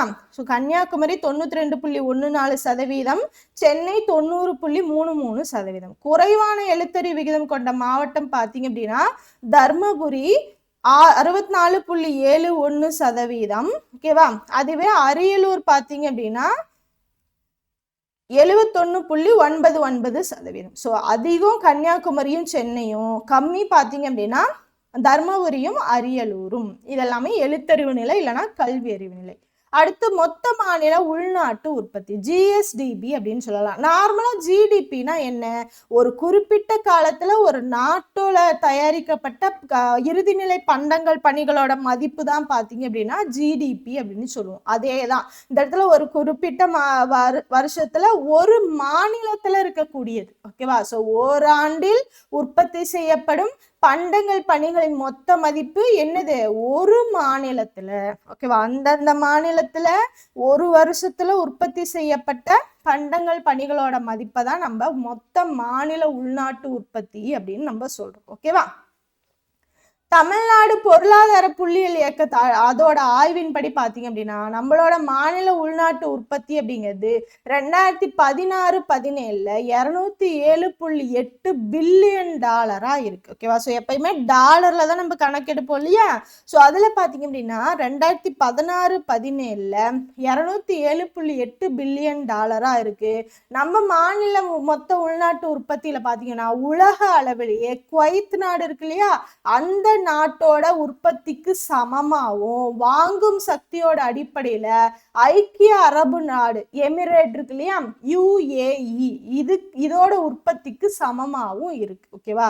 ஸோ மாநில மொத்தம் அதாவது ஜிஎஸ்டிபியில குவைத் நாட்டோட உள்நாட்டு உற்பத்திக்கு சமமா இருக்கு. வாங்கும் சக்தியோட அடிப்படையில UAE-யோட உள்நாட்டு உற்பத்தி இருக்கு இல்லையா, அதுக்கு ஈக்குவலா இருக்கு. பிற நாடுகளோட மொத்த உள்நாட்டு உற்பத்தி ஒப்பிடுறப்போ தமிழ்நாட்டோட மொத்த உள்நாட்டு உற்பத்தி அதிகமா இருக்கு. நாட்டை கம்பேர் பண்ணும் போதே தமிழ்நாட்டோடது எப்படி இருக்கு, அதிகமா இருக்கு அப்படின்னு சொல்றாங்க. ஓகேவா? ஸோ அதை இங்க கொடுத்துருப்பாங்க பாருங்க. இந்த இடம் மாநிலம், இது வந்து மாநிலம் தமிழ்நாடு நமக்கு தெரியும். அது பாத்தீங்கன்னா மொத்த உள்நாட்டு உற்பத்தி 207.8. ஈராக் இது வந்து நாடு. ஈராக் பாத்தீங்கன்னா $171, நியூசிலாந்து பாத்தீங்க அப்படின்னா 184, இலங்கை பாத்தீங்கன்னா 81. இது பாத்தீங்கன்னா IMF அவுட்லுக் அப்படிங்கிற ஏப்ரல் 2017 நிலவரப்படி உலக நாடுகளோட தமிழ்நாட்டு மொத்த உள்நாட்டு உற்பத்தியை ஒப்பீடு பண்றாங்க. ஓகேவா? ஓகே, அடுத்து 2024-25 புள்ளி விவரப்படி பாத்தீங்க அப்படின்னா தமிழ்நாட்டோட ஜிஎஸ்டிபி அப்படிங்கிறது $378 மில்லியன் அமெரிக்க டாலர். ஓகேவா? அப்படி இல்லை அப்படின்னா 31.5 லட்சம் கோடி மதிப்பு அப்படின்னு சொல்லலாம். இது வந்து 2017. இப்ப 2024-25 $378 மில்லியன் டாலர். ஓகேவா? இதுல பெரும்பாலும் எதுல இருக்கு? 53% சேவை துறையிலையும், 34% தொழில் துறையிலையும், 13% விவசாய துறையிலையும் பங்கேற்று இருக்கு. என்னென்ன? 53% சேவைத்துறை, தொழில்துறையில 34, விவசாயத்துறையில 13. ஸோ விவசாயத்துறையில கம்மியா தான் வளர்ச்சி அப்படிங்கிறது இருக்கு. ஓகேவா? அடுத்து ஜிஎஸ்டிபியில ஏற்றுமதியோட பங்கு அப்படிங்கிறது 51 மில்லியன் டாலரா இருக்கு. இதை வந்து 3.8 லட்சம் கோடி அப்படின்னு நம்ம சொல்லலாம். ஓகேவா? அடுத்து தற்போதைய ஜிடிபி இருக்கு இல்லையா? ஸோ இப்போ இருக்கக்கூடியதுல தமிழ்நாட்டோட தேசிய மொத்த உள்நாட்டு உற்பத்தி அடிப்படையில ஹாங்காங் பார்த்தீங்க அப்படின்னா 365.7 பில்லியனாகவும், Singapore billion dollar, Singapore 3.72 billion dollar, ஐக்கிய அரபு அமீரகம் 421 பில்லியன் டாலராகவும் இருக்கு. ஓகேவா? ஸோ இந்த மாதிரி தான் இருக்கு இதெல்லாமே இப்போ. அடுத்து துறை வாரியா பங்களிப்பு. ஸோ இது பாருங்க, துறை வாரியா பங்களிப்புல வேளாண்மையில 8%, தொழில்ல 28%, பணியில 64%. ஓகேவா? நான் இங்க சொன்னது 2024-25 பிரகாரம் நான் சொல்லியிருக்கேன். அடுத்து பாருங்க, தமிழ்நாட்டுல மாநில மொத்த உள்நாட்டு உற்பத்தியில பணிகள் துறை, சேவைத்துறை 63.7 பங்களிப்புல ஃபர்ஸ்ட் பிளேஸ்ல இருக்கு. ஸோ அப்பையாகட்டும் இப்பையாகட்டும் எல்லா இடத்துலயும் எது ஃபர்ஸ்ட்ல இருக்கு? சேவைத்துறை, அதாவது பணிகள் துறை தான் ஃபர்ஸ்ட் பிளேஸ்ல இருக்கு. செகண்ட் பிளேஸ்ல தொழில்துறை இருக்கு. தேர்ட் பிளேஸ்ல தான் எது இருக்கு? வேளாண்மை அப்படிங்கிறது இருக்கு. ஓகேவா? இங்க எல்லாம் நோட் பண்ணிக்கோங்க. அடுத்து பாத்தீங்க அப்படின்னா நம்ம இதுல சேவைத்துறையும் தொழில்துறையும் வேகமா வளர்ச்சி அடைந்து வருது. வேளாண்மையில கொஞ்சமா தான் வளர்ச்சி அடைந்து வருது. இருந்தாலுமே வேளாண்மையில தான் எங்க இருக்கு? பெரும்பாலானவங்களுக்கு வேலை வாய்ப்பு, உணவு இது எல்லாமே கொடுக்குது. அடுத்து பாருங்க, அது ரெண்டும் வளர்ந்து வேளாண்மை கம்மியா வளர்றதாலதான் நம்ம எப்படி இருக்கோம்? நீடித்த நிலையான வளர்ச்சிக்கான வாய்ப்பு அப்படிங்கிறது தமிழ்நாட்டுல கம்மியா இருக்கு. ஓகேவா? அடுத்து தனிநபர் வருமானம். தமிழ்நாட்டுல பாத்தீங்க அப்படின்னா தனிநபர் வருமானம் அப்படிங்கிறது 2200 டாலரோட இருக்கு. இந்தியாவுல இருக்க பல மாநிலத்தை காட்டிலும் எவ்வளவு இருக்கு? அதிகமா இருக்கு. தமிழ்நாட்டுல தலா வருமானம் 2018 படி பாத்தீங்க அப்படின்னா இந்திய சராசரி அளவை விட 1.75 மடங்கு அதிகமா இருக்கு. அதே மாதிரி பல நாடுகளை ஒப்பிடும் போது அதை விட அதிகமா இருக்கு. ரூபாயின் அடிப்படையில் 2010-11 தமிழ்நாட்டோட தலா வருமானம் 1,03,600 இருக்கு. 17-18 1,88,492 இருக்கு. இது எல்லாமே வரவு செலவு அடிப்படையில இருக்கு. ஓகேவா? இதுவே 2024-25 பிரகாரம் பாத்தீங்க அப்படின்னா தனிநபர் வருமானம் அப்படிங்கிறது 3,15,220 இருக்கு. ஓகேவா? ஸோ 1 லட்சத்துல இருந்து எவ்வளவு வந்துருச்சு பாருங்க. 2024-25ல 3,15,220 இருக்கு. ஓகேவா? அடுத்து தலா வருமானம் பிற நாடுகளோட ஒப்பீடு பாருங்க. தமிழ்நாடு 2200 டாலர் முன்னாடி பார்த்தோம் இல்லையா? எந்த இதுல பாருங்க, இங்க பார்த்தோம். கரெக்டா? இந்தியா பாத்தீங்க அப்படின்னா 1670 டாலர், இந்தியாவை விடவும் அதிகமா தான் இருக்கு. நைஜீரியா 2175, நிரகுவா 2151, பாகிஸ்தான் 1443, வங்காளதேசம் 1352, ஜிம்பாபே 1029, நேபாளம் 729. இதெல்லாம் எந்த இடத்துல இருந்து எடுத்திருக்காங்க? உலக வங்கியோட தேசிய கணக்குகள், OCED தேசிய கணக்குகள் இருக்கு இல்லையா? அதுல இருந்து எடுத்திருக்காங்க. அடுத்து பாருங்க, தலா வருமானம் 2015-16 மற்ற மாநிலங்களோட, அது வந்து நாட்டோட கம்பேர் பண்ணியிருக்காங்க, இது மாநிலத்தோட கம்பேர் பண்ணியிருக்காங்க. தமிழ்நாடு 1,57,116, கேரளா 1,55,516, கர்நாடகா 1,46,416, தெலுங்கானா 1,58,360, ஆந்திர பிரதேசம் 1,37,000 இருக்கு. இது எங்க இருந்து எடுத்திருக்காங்க? இந்திய ரிசர்வ் வங்கி, நியூ டெல்லி, 17 பிப்ரவரி 2017 கணக்கின்படி எடுத்திருக்காங்க. ஓகேவா? அடுத்து வேளாண்மை. வேளாண்மை பார்த்தீங்க அப்படின்னா வரலாற்று அடிப்படையில பார்த்தீங்க அப்படின்னா தமிழ்நாடு அப்படிங்கிறது ஒரு வேளாண்மை மாநிலம் தான். ஸோ வேளாண் மாநிலம் அப்படின்னு தான் சொல்லுவோம். இங்க இருக்கக்கூடியது இப்போ 7 வேளாண் காலநிலை மண்டங்கள் இருக்கு. அக்ரோ கிளைமேட்டிக் ஜோன்ஸ் அப்படிங்கிறது 7 இருக்கு அப்படின்னு சொல்றாங்க. இங்க பல வகையான மண் வளங்கள் இருக்கிறதால பழங்கள், காய்கறிகள், மசாலா பொருட்கள், தோட்டப்பயிர்கள், மலர்கள், மருத்துவ தாவரங்கள் இது எல்லாமே பயிரிடுறதுக்கு வசதியா இருக்குன்னு சொல்றாங்க. தமிழகம் பாத்தீங்க அப்படின்னா தேசிய உதிரி பூக்கள் உற்பத்தியில ஃபர்ஸ்ட் பிளேஸ்லயும் பழங்கள் உற்பத்தியில தேர்ட் பிளேஸ்லயும் இருக்கு. ஸோ தமிழ்நாடு தேசிய உதிரி பூக்கள் உற்பத்தியில ஃபர்ஸ்ட் பிளேஸ், பழங்கள் உற்பத்தியில தேர்ட் பிளேஸ்ல இருக்கு. அடுத்து வேளாண்மையில மிக அதிக அளவில் எதை பயன்படுத்துறோம்? ஆற்று நீரையும் பருவமழையும் தான் நம்பி இருக்கோம். ஸோ பருவமழை என்னது? நமக்கு எது வரும் பாத்தீங்க அப்படின்னா வடகிழக்கு பருவமழை தான் நமக்கு ஆதாரம், நீரோட ஆதாரம். அடுத்து இப்ப பாத்தீங்கன்னா இந்தியாவில் நெல் உற்பத்தி அப்படிங்கிறது தமிழ்நாடு 2வது பெரிய உற்பத்தியாளரா இருக்கு. ஓகேவா? ஸோ மேற்கு வங்கம் தான் ஃபர்ஸ்ட் பிளேஸ்ல இருக்கு. அடுத்து மிகப்பெரிய அளவுல மஞ்சள் உற்பத்தி செய்யக்கூடிய மாநிலமாகவும் இருக்கு. கம்பு, சோளம், நிலக்கடலை, எண்ணெய் வித்துகள், கரும்பு இது எல்லாமே உற்பத்தி செய்யறதுல முன்னணியில இருக்கு. தோட்டப்பயிர், வாழை, தேங்காய் உற்பத்தியில ஃபர்ஸ்ட் பிளேஸ்ல இருக்கு. தோட்டப்பயிர், வாழை, தேங்காய் இதுல ஃபர்ஸ்ட் பிளேஸ்லயும், ரப்பர் உற்பத்தியில செகண்ட் பிளேஸ்லயும், மிளகு உற்பத்தியில தேர்ட் பிளேஸ்லயும், கரும்பு உற்பத்தியில ஃபோர்த் பிளேஸ்லயும் இருக்கு. ஓகேவா?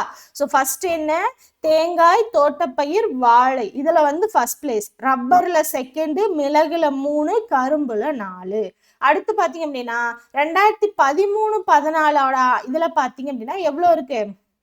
எல்லா வகை பயிர்களுக்கான மொத்த உற்பத்தி பரப்பு அப்படிங்கிறது 58.97 லட்சம் ஹெக்டேரா இருக்கு. உணவு தானிய உற்பத்தி பரப்பு அப்படிங்கிறது 72.9% பிற பயிர்களுக்கான உற்பத்தி 27.1% இருக்கு. ஓகேவா? ஸோ அது மொத்தமா பயிரிடக்கூடிய எல்லாமே உணவு தானியமாகட்டும் பிற பயிர்களாகட்டும் எல்லாமே பயிரிடக்கூடிய அந்த உற்பத்தி பரப்பு சொல்லியிருக்காங்க. ஓகேவா?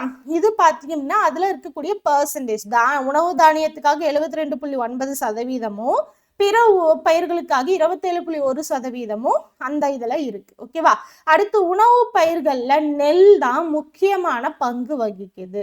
மற்ற பயிர்கள்ல பாத்தீங்கன்னா மற்ற பயிர்கள்ல கடலை, தேங்காய் இதுலதான் முக்கிய பங்கு இருக்கு. ஓகேவா? ஸோ உணவுல நெல்லு, மற்ற பயிர்ல கடலை, தேங்காய் இங்கெல்லாம் கொடுத்துருப்பாங்க பாருங்க. எந்தெந்த மாவட்டத்துல எந்தெந்த இது விளையுது அப்படிங்கறத கொடுத்துருப்பாங்க. ஓகேவா? ஸோ இதை நோட் பண்ணி வச்சுக்கோங்க. பாருங்க ஒவ்வொன்றுலையும் என்னென்ன விளையுது அப்படிங்கிறது. ஸோ இங்க இது பாட்டிருப்பாங்க பாருங்க. இங்க பிக்சர் போட்டிருக்காங்க. பிக்சருக்கான எக்ஸ்பிளனேஷன் எங்க இருக்கு? ஸோ இதுக்கு வச்சு இந்த மாவட்டத்துல என்னென்ன விளையுது, இந்த மாவட்டத்துல என்னென்ன விளையுது. ஸோ தமிழ்நாடுல இவ்வளவு விளையுதுன்னு சொல்லிட்டோம். அதுலயும் குறிப்பா ஒவ்வொரு மாவட்டத்திலயும் என்னென்ன விளையுது அப்படிங்கறத கொடுத்துருப்பாங்க. ஓகேவா? அதை நோட் பண்ணி வச்சுக்கோங்க. அடுத்து உணவு தானிய உற்பத்தி. உணவு தானிய உற்பத்தியில நெல் பாத்தீங்க அப்படின்னா நெல் தான் மேக்சிமம் சொல்லிட்டேன். ஸோ 79.49 லட்சம் டன். இது 2014-15 உற்பத்தியோட தமிழ்நாடு தான் ஃபர்ஸ்ட் பிளேஸ். அடுத்து சிறுதானியங்கள் 40.79 லட்சம் டன்கள் உற்பத்தி செய்யப்படுகிறது. பருப்பு உற்பத்தி 2011-12 3.5 லட்சம் டன்ல இருந்து அதிகரிச்சிருக்கு. 7.67 டன்னா அதிகரிச்சிருக்கு, லட்சம் டன்னா.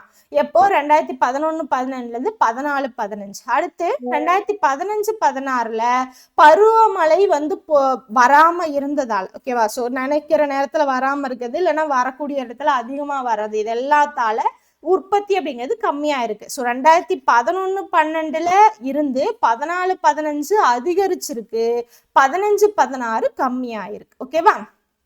அடுத்து இந்திய அளவுல உற்பத்தி திறன்ல தமிழகத்தோட நிலை பாருங்க. தமிழக அரசு வேளாண் விளை பொருள் உற்பத்திக்கும் உற்பத்தி திறனுக்கும் முக்கிய இதுமா இருக்கு. ஓகேவா? இதோட காரணம் தமிழகத்துல உணவு தானியங்கள் உற்பத்தி திறன் மற்ற மாநிலங்களை விடவும் அதிகமா இருக்கு. மக்காச்சோளம், கம்பு, நிலக்கடலை, எண்ணெய் வித்துகள், பருத்தி இதுல எல்லா உற்பத்திலையும் முதலிடத்துல இருக்கு. நெய், தேங்காயில செகண்ட் பிளேஸ்லயும், கரும்பு, சூரியகாந்தி, சோளம் இதுல தேர்ட் பிளேஸ்லயும் இருக்கு. ஸோ இதெல்லாம் என்ன? தமிழகம் இந்தியாவில் எத்தனாவது பிளேஸ்ல இருக்கு அப்படிங்கிறது. தேசிய அளவுல தமிழ்நாட்டோட உற்பத்தி திறன் நிலை கொடுத்துருப்பாங்க பாருங்க. தேசியனா என்ன, இந்தியா தான். மக்காச்சோளத்துல ஃபர்ஸ்ட் பிளேஸ், கம்புல ஃபர்ஸ்ட் பிளேஸ், கடலை ஃபர்ஸ்ட், எண்ணெய் வித்துக்கள் 1, பருத்தி 1, தேங்காய் 2, நெல் 2, கரும்பு 3, சூரியகாந்தி 3, சோளம் 3, திடமான தானியங்கள் 4, மொத்த தானியங்கள் 4. இது எல்லாமே 2017-18 பிரகாரம் தமிழக அரசோட வேளாண் துறை கொள்கை விளக்க குறிப்புல இருந்து எடுக்கப்பட்டது. ஓகேவா. அடுத்து தொழில்துறை. தொழில்துறை பாத்தீங்கன்னா சென்னை இந்தியாவோட மருத்துவ தலைநகரம் அப்படின்னு சொல்றோம். ஓகேவா. ஸோ சென்னை தான் இந்தியாவோட மருத்துவ தலைநகரம் அப்படின்னு சொல்றோம். அது போக வங்கி தலைநகரம் அப்படின்னு சொல்றோம். ஸோ இந்த ரெண்டையும் நோட் பண்ணி வச்சுக்கணும்.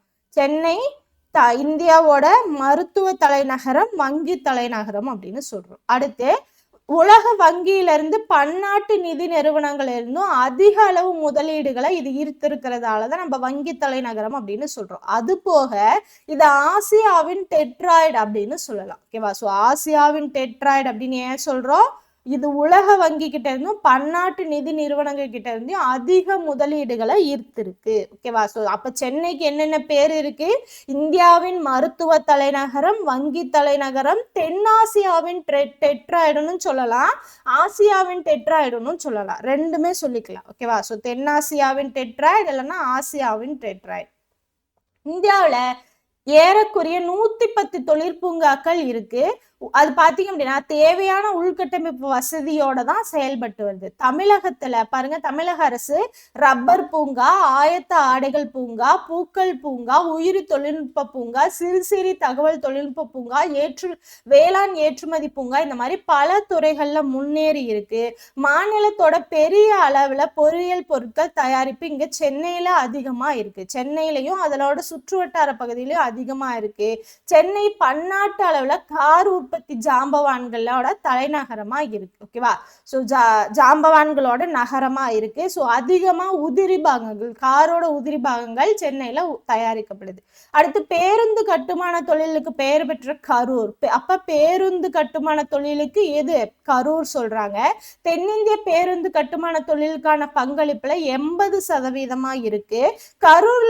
கரூர் இருக்கு இல்லையா, தமிழ்நாடு காகித உற்பத்தி நிறுவனம் ஆசியாவிலேயே மிகப்பெரிய சுற்றுச்சூழலுக்கு பாதிப்பில்லாத காகித நிறுவனங்கள்ல ஒன்றாக செயல்பட்டு வருகிறது. அப்ப ஆசியாவிலேயே மிகப்பெரிய சுற்றுச்சூழலுக்கு பாதிப்பில்லாத காகித நிறுவனம் அப்படிங்கிறது என்ன அப்படின்னா கரூர்ல இருக்கக்கூடிய தமிழ்நாடு காகித உற்பத்தி நிறுவனம் தான். அடுத்து எஃகு நகரம் அப்படின்னு நம்ம எது சொல்றோம், சேலத்தை சொல்றோம் இல்லையா. சோ அது எங்க பாருங்க, பல பெரிய ஜவ்வரிசி தயாரிப்பு நிறுவனங்களும் கனிம செல்வங்களும் இருக்கு எங்க, சேலத்துல. சோ சேலம் எஃகு நகரம், அங்க பெரிய ஜவ்வரிசி தயாரிப்பு நிறுவனங்களும் கனிம செல்வங்களும் இருக்கு. சிவகாசி பாத்தீங்கன்னா அச்சு தொழிலும் பட்டாசு நிறுவனங்கள், தீப்பெட்டி தயாரிப்புலயும் எது முன்னோடியா இருக்கு, சிவகாசினாலே பட்டாசு அப்படிங்கிறது எல்லாருக்குமே தெரியும். அது போக அச்சு தொழிலையும் அது அதிகமா இருக்கு, தீப்பெட்டி தயாரிக்கிறதுலயும் அதிகமா இருக்கு. இந்தியாவிலேயே மொத்த தீப்பெட்டி 90% எங்கதான் இருக்கு, சிவகாசியில தான் உற்பத்தி ஆகுது. தமிழகத்தோட நுழைவாயில் அப்படின்னு நம்ம தூத்துக்குடியே சொல்லலாம். சென்னைக்கு அடுத்தபடியா வேதிப்பொருட்கள் உற்பத்தியில செகண்ட் பிளேஸ்ல இருக்கு. ஓகேவா. சோ எது, தூத்துக்குடி. அடுத்து பாருங்க, ஒவ்வொன்றும் என்னென்ன தொழில் நகரங்கள் அப்படின்னு சொல்லியிருப்பாங்க. இது ரொம்ப முக்கியம், நோட் பண்ணி வச்சுக்கோங்க. ராணிப்பேட்டையில தோல், ஆம்பூர்ல தோல், வாணியம்பாடி தோல், சேலம் விசைத்தறி கைத்தறி ஜவுளி எஃகு மரவள்ளி, சங்ககிரி லாரி களத்தொகுதி, திருச்செங்கோடு ஆழ்துளையிடும் பணிகள், நாமக்கல் போக்குவரத்து கோழிப்பண்ணை, கரூர் வாகன புனைபவர் விசைத்தறி, ஈரோடு விசைத்தறி மஞ்சள், கோயம்புத்தூர் நூற்பு அனைத்து பொறியியல் தொழிற்சாலைகள், திருப்பூர் பின்னல் ஆடைகள் ஆயத்த ஆடைகள், ராஜபாளையம் பருத்தி அறுவை சிகிச்சை பொருட்கள், சிவகாசி தீப்பெட்டி பட்டாசு தொழிற்சாலை அச்சிடுதல். இது எல்லாத்தையும் நோட் பண்ணி வச்சுக்கணும். இது எல்லாமே தமிழ்நாட்டோட தொழில் நகரங்கள். ஸோ எந்த மாவட்டத்துல எந்த தொழில் நடக்குது அப்படிங்கிறது தான். அடுத்து ஜவுளித்துறை. ஸோ இதுக்கு முன்னாடி ஒரு சிலர் சொல்லிடுறேன் பாருங்க. ரயில் பெட்டிகள், விசை இயக்கு குழாய்கள், கனரக சரக்கு வாகனங்கள், பருத்தி தொழிற்சாலைகள், ஆட்டோமொபைல் தொழிற்சாலைகள், தோல் பதனிடும் தொழிற்சாலைகள், சிமெண்ட், சர்க்கரை, காகிதம், தீப்பெட்டி தொழிற்சாலைகள், இது எல்லாமே நம்ம தமிழ்நாட்டில் இருக்கக்கூடிய முக்கியமான தொழிற்சாலைகள். சென்னையில எண்ணெய் சுத்திகரிப்பு ஆலை மற்றும் பெட்ரோ கெமிக்கல்ஸ் தொழிற்சாலை இருக்கு. அதே மாதிரி மற்ற முக்கிய உற்பத்தி செயல்பாடுகள் பார்த்தீங்கன்னா ஜவுளி ஆலை, உணவு பதப்படுத்துதல், மருந்து பொருட்கள், வேதிப்பொருட்கள் மற்றும் மின்னணு பாகங்கள், அதுக்கப்புறம் உபகரணங்கள் உற்பத்தி செய்யுது, இது எல்லாமே இதுல இருக்கும். அதே மாதிரி மென்பொருள் தகவல் தொழில்நுட்ப பூங்கா பார்த்தீங்க அப்படின்னா சென்னை தரமணியில நிறுவி இருக்காங்க. ஓகேவா? மென்பொருள் தகவல் தொழில்நுட்ப பூங்கா அப்படிங்கிறது சென்னையில தரமணியில நிறுவி இருக்காங்க. சென்னைக்கு பக்கத்துல ரயில் பெட்டி தொழிற்சாலை ICF அப்படிங்கிறது ஆசியாவிலேயே மிக பெரிய தொழிற்சாலை. என்னது? ரயில் பெட்டி தொழிற்சாலை சென்னைக்கு பக்கத்துல இருக்கு. அது வந்து ICF, ஆசியாவிலேயே மிக பெரிய தொழிற்சாலை. அடுத்து தமிழ்நாட்டுல கைவினை பொருட்கள் பாத்தீங்கன்னா அதிக அளவுல நிறைஞ்சிருக்கு. குறிப்பா பித்தளை, தாமிர பொருட்கள், வெண்கலம், கைத்தறிப்பட்டு, தோல் பொருட்கள், கலம்காரி ஓவியங்கள், அதுக்கப்புறம் மூங்கில், இது எல்லாமே செய்யக்கூடிய பொருட்கள் அதிக அளவுல நம்ம தமிழ்நாட்டுல இருக்கு. இந்தியாவுல பட்டாசு உற்பத்தியில 80% சிவகாசி, தீப்பெட்டி உற்பத்தியில 70%, அச்சு தொழில 60% இருக்கு. ஓகேவா? சோ தமிழ்நாட்டோட நுழைவாயில் என்ன? தூத்துக்குடி. அங்க அதிக அளவுல வேதிப்பொருட்கள் தயாரிக்கப்படுகிறது, சென்னை மாதிரியே. ஓகேவா? அடுத்து ஜவுளித்துறை பாருங்க. தமிழ்நாடு இந்தியாவிலேயே மிகப்பெரிய ஜவுளி உற்பத்தி மையம்னு சொல்றாங்க. தமிழ்நாடு இந்தியாவின் நூல் கிண்ணம் அப்படின்னு அழைக்கப்படுது. ஓகேவா? ஸோ தமிழ்நாடு இந்தியாவின் நூல் கிண்ணம். இந்திய அளவுல மொத்த உற்பத்தியில 41% நூல் தமிழ்நாட்டுல தான் உற்பத்தி செய்யப்படுது. இந்திய அளவுல 41% தமிழ்நாட்டுல தான் உற்பத்தி செய்யப்படுது. இந்தியாவுல பொருளாதாரத்துல ஜவுளித்துறை அப்படிங்கிறது மிக முக்கிய பங்கு வகிக்குது. 35 மில்லியன் மக்களுக்கு நேரடி வேலை வாய்ப்பை வழங்குறதன் மூலமா மொத்த உள்நாட்டு உற்பத்தியில 4% பங்களிப்பையும், மொத்த ஏற்றுமதி வருவாயில 35% ஜவுளித்துறையில இருந்து தான் தமிழ்நாட்டுக்கு கிடைக்குது. உற்பத்தி துறையில 14% பங்களிப்பு ஜவுளித்துறை மூலமா கிடைக்குது. நூற்பிலிருந்து ஆடை தயாரிப்பு, ஜவுளிகளுக்கான உற்பத்தி தொடர்புடைய அனைத்து வசதிகளும் எங்க இருக்கு? தமிழ்நாட்டுல இருக்கு. விவசாயத்துக்கு அடுத்தபடியா அதிக வேலை வாய்ப்பை வழங்குறது எது அப்படின்னாலே அது வந்து ஜவுளித்துறை தான். ஓகேவா? சோ இதை நோட் பண்ணி வச்சுக்கோங்க. விவசாயத்துக்கு அடுத்தபடியா அதிக வேலை வாய்ப்பை வழங்குறதுல ஜவுளித்துறை தான் இருக்கு. தமிழ்நாட்டோட மேற்கு பகுதியா இருக்கக்கூடிய கோயம்புத்தூர், திருப்பூர், ஈரோடு, திண்டுக்கல், கரூர் மாவட்டங்கள், இது எல்லாமே தமிழ்நாடு, மகாராஷ்டிரா நூற்பாலையில பயன்படுத்தக்கூடிய பருத்தி பாலியஸ்டர் நூல் அப்படின்னு சொல்லுவோம். அதோட கலப்பு நூல், பட்டு நூல் உற்பத்தி செய்யக்கூடிய ஆலைகள் அதிக அளவுல இருக்கு. இங்க இருந்து தான் சீனா, வங்கதேசம் போன்ற நாடுகளுக்கு ஏற்றுமதி செய்யப்படுகிறது. அடுத்து பின்னல் ஆடைகளின் நகரம். பார்த்தாலே தெரிஞ்சிடும் பின்னல் ஆடைகளின் நகரம் எது? திருப்பூர் தான். 3 பில்லியன் அமெரிக்க டாலர் மதிப்பளவுல பின்னல் ஆடையை ஏற்றுமதி செய்து திரைச்சீலை, படுக்கை விரிப்புகள், சமையலறை, கழிவறை, இதில் எல்லாமே பயன்படுத்தக்கூடிய துணிகள், மேஜை விரிப்புகள், சுவர் அலங்காரங்கள் முதலான உள்நாட்டு தயாரிப்பிலையும் ஏற்றுமதியிலையும் தமிழ்நாடு முதலிடம் வகிக்குது. ஈரோடு மாவட்டம் தென்னிந்தியாவின் மொத்த விற்பனைக்கும் சில்லறை விற்பனைக்குமான ஆயத்த ஆடைகளுக்கு முக்கியமா ஜவுளி சந்தையா இருக்கு. ஸோ ஈரோட்ல பாத்தீங்கன்னா ஜவுளி சந்தை போடுவாங்க. ஓகேவா? ஸோ அது வந்து ஃபுல்லாவே இருக்கு அப்படிங்கறத சொல்றாங்க. ஓகேவா? அடுத்து பாத்தீங்க அப்படின்னா தோல் பொருட்கள். பாருங்க, தோல் பொருட்கள் பாத்தீங்க அப்படின்னா இந்தியாவுல தோல் பொருட்கள் ஏற்றுமதியில தமிழகத்தோட பங்கு அப்படிங்கிறது 30%, தோல் பொருட்கள் தயாரிப்புல 70%. ஓகேவா? ஏற்றுமதியில 30%, தயாரிப்புல 70%. நூற்றுக்கணக்கான தோல் பொருட்கள் பதனிடும் தொழிற்சாலைகள் வேலூர், திண்டுக்கல், ஈரோடு மாவட்டத்துல இருக்கு. ஸோ வேலூர், திண்டுக்கல், ஈரோடு மாவட்டத்துல நூற்றுக்கணக்கான தோல் பொருட்களும் பதனிடும் தொழிற்சாலைகளும் இருக்கு. ஒவ்வொரு வருஷமும் பன்னாட்டு தோல் பொருட்கள் கண்காட்சி எங்க நடக்குது? சென்னையில நடக்குது. ஸோ உற்பத்தி எல்லாம் வேலூர், திண்டுக்கல், ஈரோடுல, அதோட கண்காட்சி எங்க நடக்குது? சென்னையில நடக்குது. ஓகேவா? அடுத்து தோல் பதனிடும் தொழிற்சாலை பாத்தீங்கன்னா வேலூர், ராணிப்பேட்டை, ஆம்பூர், வாணியம்பாடி இந்த பகுதியில எல்லாமே நடக்குது. தோல் பொருட்கள்ல ஏற்றுமதி செய்யறதுலயே நாட்டிலேயே வேலூர் மாவட்டம் தான் ஃபர்ஸ்ட் பிளேஸ். ஓகேவா? வேலூர் மாவட்டம் தான் ஃபர்ஸ்ட் பிளேஸ். எதுல? தோல் பொருட்களை ஏற்றுமதி செய்யறதுல. காலணிகள், கையுறைகள், தோல் ஆடைகள், பிற தோல் பொருட்கள் இதெல்லாமே வேலூர் மாவட்டத்தோட 37%, அதோட பங்கு 37% அதிகமா இருக்கு. தமிழ்நாடு இந்த துறையில சுமார் 2.5 மில்லியன் மக்களுக்கு வேலை வாய்ப்பை கொடுக்குது. ஓகேவா? மத்திய தோல் ஆராய்ச்சி நிறுவனம் இருக்கக்கூடிய இடம் சென்னை. என்னது?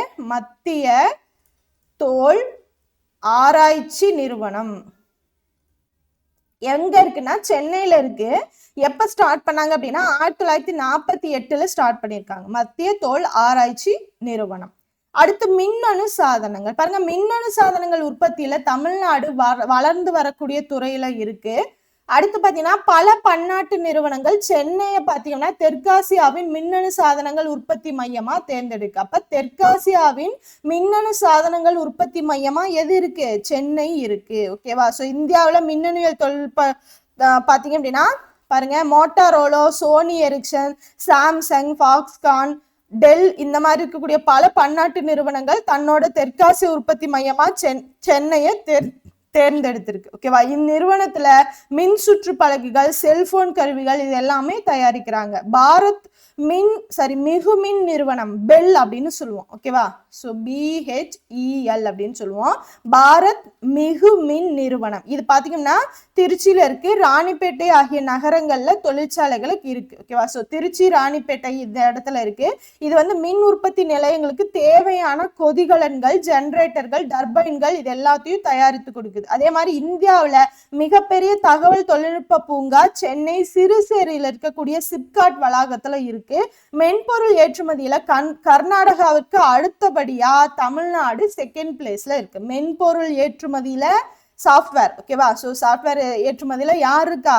கர்நாடகா ஃபர்ஸ்ட், செகண்ட் பிளேஸ்ல தமிழ்நாடு இருக்கு. அடுத்து வாகன உற்பத்தி. ஆசியாவின் டெட்ராய்டு என்னது? சென்னை. இது பாத்தீங்கன்னா மிகப்பெரிய வாகன உதிரி பாகங்கள். நான் சொன்னேன் இல்லையா, கார் உதிரி பாகங்கள்ல சிலது ஸ்பேர் பார்ட்ஸ் எல்லாம் செய்யுதுன்னு. அப்ப உதிரி பாகங்கள் தயாரிக்கக்கூடிய இடமா எது இருக்கு? சென்னை இருக்கு. தமிழ்நாடு இந்திய அளவுல வாகனம் மற்றும் வாகன உதிரி பாகங்கள் தயாரிக்கல 28%, லாரிகள் உற்பத்திக்கு 19%, பயணியர் கார் மற்றும் இருசக்கர வாகன உற்பத்தியில 18% இருக்கு. ஓகேவா? அடுத்து தமிழ்நாட்டுல சென்னை, காஞ்சிபுரம், திருவள்ளூர் இந்த பகுதிகளில் அதிக அளவுல மோட்டார் வாகன தொழிற்சாலைகள் இருக்கு. தமிழ்நாட்டோட மொத்த உள்நாட்டு உற்பத்தியில 8% மோட்டார் வாகன தொழில்கள் மூலமா தான் கிடைக்குது. இந்தியாவில் உற்பத்தி செய்யக்கூடிய வாகன தொழில்கள்ல 21% பயணிகள் மகிழுந்து, 33% வணிக வாகனங்கள், 35% வாகன உதிரி பாகங்கள் இது எல்லாமே தமிழ்நாட்டோட பங்களிப்பு தான்.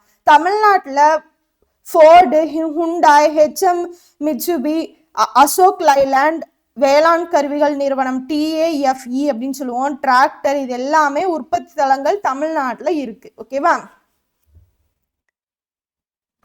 அடுத்து சிமெண்ட் தொழிற்சாலை. பாருங்க, சிமெண்ட் உற்பத்தியில தமிழ்நாடுல இந்திய அளவுல 3வது இடத்துல இருக்கு. ஸோ ஃபர்ஸ்ட் யாரு? ஆந்திர பிரதேசம், செகண்ட் ராஜஸ்தான். சிமெண்ட் தொழிற்சாலையில first place Andhra Pradesh, second place Rajasthan, third place Tamil Nadu. 2018 வருஷம் இந்தியாவில் இருக்கக்கூடிய 10 மிகப்பெரிய சிமெண்ட் உற்பத்தி நிறுவனங்கள் தமிழ்நாட்டை சார்ந்த ராம்கோ சிமெண்ட், இந்தியா சிமெண்ட் போன்ற நிறுவனங்கள் தான் இடம்பெற்றிருக்கு. மொத்த சிமெண்ட் தொழிற்சாலை எண்ணிக்கையில 21 அலகுகளோட தமிழ்நாடு செகண்ட் பிளேஸ்ல இருக்கு. 35 அலகுகளோட ஆந்திர பிரதேசம் செகண்ட் பிளேஸ்ல ஃபர்ஸ்ட் பிளேஸ்ல இருக்கு. ஓகேவா? ஸோ சிமெண்ட் தொழிற்சாலைகள் எண்ணிக்கையில first place Andhra Pradesh, second place Tamil Nadu. உற்பத்தியில பாத்தீங்க அப்படின்னா Andhra Pradesh first place, Rajasthan second place, third தான் தமிழ்நாடு இருக்கு. ஓகேவா? அடுத்து பாத்தீங்கன்னா தமிழ்நாட்டோட முக்கிய சிமெண்ட் உற்பத்தியாளர் டான்சம் அப்படின்னு சொல்லுவோம், TANCEM. இந்த நிறுவனம் ஒரு முக்கியமா இருக்கு. சிமெண்ட் உற்பத்தி ஆலைகள்ல அரியலூர், ஆலங்குளம் இந்த இடங்கள்ல ஆலைகள் அதிகமா இருக்கு. Sankar cement, Madras cement, Dalmia cement, Zuari cement, UltraTech cement இந்த எல்லாமே தமிழ்நாட்டோட முக்கிய தனியார் சிமெண்ட் உற்பத்தி நிறுவனங்கள். அடுத்து பட்டாசு பொருட்கள். பட்டாசு அப்படின்னாலே எல்லாருக்கும் என்ன ஞாபகம் வந்துடும்? சிவகாசி ஞாபகம் வந்துடும். ஸோ சிவகாசி நகரம் அச்சு தொழில், பட்டாசு பொருள், தீப்பெட்டி உற்பத்தி இது எல்லாத்துலயுமே தலைமையாக செயல்படுது. ஜவஹர்லால் நேரு சிவகாசிய என்ன சொல்றாரு? குட்டி ஜப்பான் அப்படின்னு சொல்றாரு. ஸோ குட்டி ஜப்பான் அப்படின்னு சிவகாசியை சொன்னது யாருன்னா ஜவஹர்லால் நேரு. ஜவஹர்லால் நேரு சிவகாசி எப்படி சொன்னார்னா குட்டி ஜப்பான். எப்படி வேணா கேள்வி கேட்கலாம். ஓகேவா? ஸோ அப்ப ஜவஹர்லால் நேரு சிவகாசியை குட்டி ஜப்பான் அப்படின்னு சொல்லியிருக்காரு. இந்திய பட்டாசுல 80% சிவகாசியில் தான் தயாரிக்கப்படுது. இந்திய அளவில் அச்சுத்துறையில 60% சிவகாசியில இருந்து தான் பெறப்படுது. ஓகேவா? அடுத்து பாத்தீங்க அப்படின்னா உர தொழிற்சாலைகள். ஸோ உர தொழிற்சாலைக்கு பிறகு தமிழ்நாட்டில் தூத்துக்குடி மாவட்டத்தில் இருக்க ஸ்பிக் அப்படின்னு சொல்லுவோம். எஸ்பிஐசி ஸ்பிக் அப்படிங்கிறது இந்தியாவிலேயே அதிக அளவில் உரம் உற்பத்தி செய்யக்கூடிய தொழிற்சாலை அப்படிங்கிறது இங்கே தான் இருக்கு. தமிழ்நாட்டில் தூத்துக்குடி மாவட்டத்தில் இருக்கக்கூடிய ஸ்பிக். தமிழ்நாட்டில் தூத்துக்குடி, நெய்வேலி, மணலி, மேட்டூர், எண்ணூர் இந்த இடங்கள்ல புதிய உர தொழிற்சாலைகள் வந்து ஆரம்பிச்சிருக்காங்க. பெட்ரோலிய சுத்திகரிப்பு ஆலைகள் பாத்தீங்கன்னா தமிழ்நாட்டுல சென்னையில மணலிங்கிற இடத்துலயும், நாகப்பட்டினத்துல பனங்குடி அப்படிங்கிற இடத்துலயும் சுத்திகரிப்பு ஆலைகள் இருக்கு. பெட்ரோலிய சுத்திகரிப்பு ஆலைகள் சென்னையிலும் நாகப்பட்டினத்திலும். சென்னையில மணலி, நாகப்பட்டினத்துல பனங்குடி. அடுத்து பிற தொழிற்சாலைகள் பாருங்க. உலக அளவுல மிகப்பெரிய மின்பொருட்கள் தயாரிப்பு நிறுவனம் பெல். நான் முன்னாடியே சொன்னலையே அந்த பெல். திருச்சிலையும் ராணிப்பேட்டையிலையும் இருக்கு அதோட தொழிற்சாலைகள். கரூர்ல இருக்கக்கூடிய தமிழக அரசின் தமிழ்நாடு காகித தயாரிப்பு நிறுவனம் உலகிலேயே மிகப்பெரிய காகித தயாரிப்பு நிறுவனம். இதையும் நம்ம முன்னாடி பார்த்துட்டோம். இந்தியாவின் சிமெண்ட் உற்பத்தியில தமிழ்நாடு முதலிடத்துல இருக்கு. அரியலூர், விருதுநகர், கோயம்புத்தூர், திருநெல்வேலி இந்த பகுதிகளில் சிமெண்ட் தயாரிப்பு ஆலைகள் இருக்கு. சேலத்தை சுற்றி பாத்தீங்க அப்படின்னா செழிப்பான கனிம வளம் இருக்கு. இதை வந்து நம்ம எஃகு நகரம் அப்படின்னு சொல்லுவோம் இல்லையா? இந்தியாவின் மிகப்பெரிய எஃகு உருக்காலை நிறுவனம் செயில் அப்படிங்கிறது சேலத்துலதான் இருக்கு. ஸோ அப்போ சேலம் நம்ம எஃகு நகரம் அப்படின்னு தான் சொல்லுவோம். அதையும் நம்ம தெரிஞ்சுக்கலாம். அடுத்து இந்தியாவோட மோட்டார் மற்றும் பம்புகளுக்கான தேவையில் 2/3 வழங்குவதால் கோயம்புத்தூர் என்னன்னு சொல்றோம்? காற்றழுத்த விசைக்குழாய் நகரம், பம்ப் சிட்டி அப்படின்னு சொல்றோம். ஓகேவா? ஸோ பம்ப் சிட்டி எது? கோயம்புத்தூர். தங்க அணிகலன், மாவு அரைக்கும் இயந்திரம், வாகன உதிரிபாகம் ஏற்றுவதில் முக்கியமான பங்கு வகிப்பதால் கோயம்புத்தூர் மாவு அரைக்கும் இயந்திரத்துக்கான புவிசார் குறியீட்டை பெற்றுள்ளது. ஸோ புவிசார் குறியீடு அப்படிங்கிறதும் ரொம்ப முக்கியமானது. எதுக்கு வாங்கியிருக்கு, என்ன வாங்கியிருக்கு அப்படின்னா கோயம்புத்தூர் மாவு அரைக்கும் இயந்திரத்திற்கான புவிசார் குறியீட்டை வாங்கி இருக்கு. கோயம்புத்தூர் காற்றழுத்த விசைக்குழாய் நகரம் அப்படின்னு நம்ம சொல்லலாம்.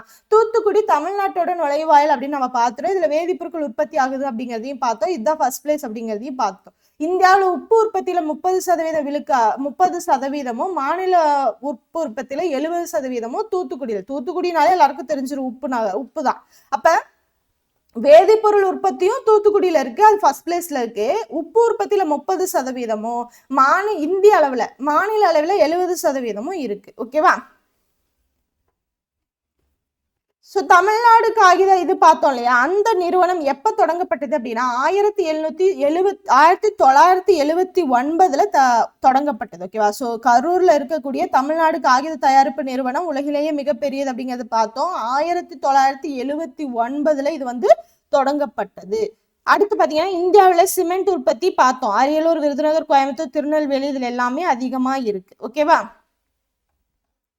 அடுத்து குறு சிறு நடுத்தர நிறுவனங்கள் பாருங்க. MSME அப்படின்னு சொல்லுவோம். 2006 சட்டத்தின்படி பாத்தீங்க அப்படின்னா குறு சிறு நடுத்தர நிறுவனங்கள் அப்படின்னு வரையறுத்திருக்காங்க. குறு சிறு நடுத்தர நிறுவனங்கள் கட்டமைப்பு, தளவாட பொருட்கள் இத மாதிரி இருக்கக்கூடிய முதலீட்டோட அடிப்படையில என்ன பண்ணிருக்காங்க?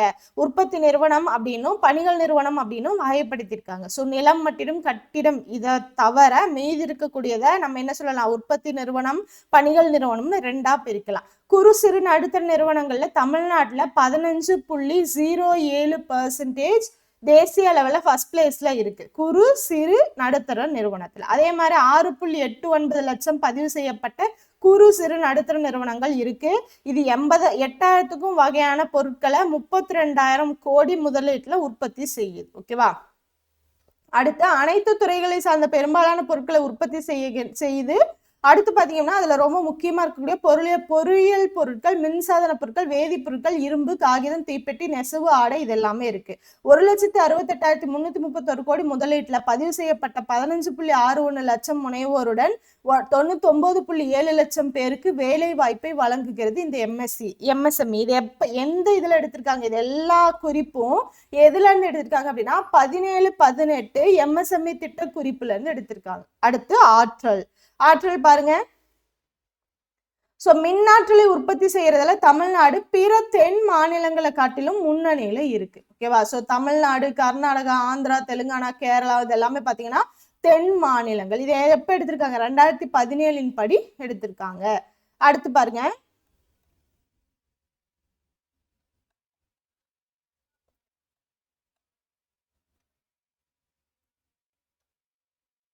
அடுத்து பாருங்க. நிறுவப்பட்ட திறன் அளவில் தமிழ்நாடு பிற மாநிலங்களை விட முன்னளவில் இருக்கு. முப்பந்தல் காற்றாலை மையம் கிராம மக்களுக்கு தேவையான மின்சாரத்தை வழங்கக்கூடிய ஒரு புதுப்பிக்கத்தக்க எரிசக்தி ஆதாரமா இருக்கு. கோயம்புத்தூர், பொள்ளாச்சி, தாராபுரம், உடுமலைப்பேட்டை இந்த படங்கள்ல ஏற்கனவே பாத்தீங்கன்னா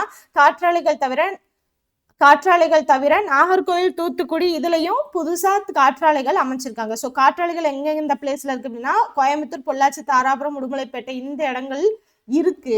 இது தவிர இப்ப புதுசா நாகர்கோவில், தூத்துக்குடி இந்த இடத்துல எல்லாமே அமைச்சிருக்காங்க. அடுத்து இந்தியாவில 2% மின் தேவைகளை நிறைவு செய்யுது எது? காற்றாலைகள். இது இந்தியாவின் காற்றாலை உற்பத்தியில் பாதி அளவு 2000 மெகாவாட்லயும் பாதி அளவு என்ன இருக்கு? தமிழ்நாடு அப்படிங்கிறது இருக்கு. அடுத்து அணுமின் ஆற்றல். கல்பாக்கம், கூடங்குளம் இந்த பகுதியில் இருக்க பாத்தீங்க அப்படின்னா அணுமின் நிலையங்கள் தமிழ்நாட்டுல இருக்கு. ஸோ கூடங்குளத்துல எவ்வளவு இருக்கு, கல்பாக்கத்துல எவ்வளவு இருக்கு, இது எந்த அறிக்கையின் கீழ் வந்தது? மத்திய மின்துறை அமைச்சகம் ஜனவரி 2017 அறிக்கை. அடுத்து அனல் மின் ஆற்றல். தமிழ்நாட்டுல உற்பத்தி ஆகக்கூடிய அனல் மின் ஆற்றல்ல அதிக அளவு அத்திப்பட்டு, வட சென்னை, எண்ணூர், மேட்டூர், அடுத்து பாத்தீங்கன்னா தூத்துக்குடி இந்த இடங்கள்ல இருந்து பெறப்படுது. டீசலை அடிப்படையாக கொண்ட அனல் மின் உற்பத்தியில நாட்டோட உற்பத்தியிலே தமிழ்நாடு 34% அதிகமா செஞ்சு முதல் இடத்துல இருக்கு. பல்வேறு துறையிலையும் தயாரிக்கப்பட்ட ஆற்றல் அளவுகள் கீழே கொடுத்துருக்காங்க பாருங்க.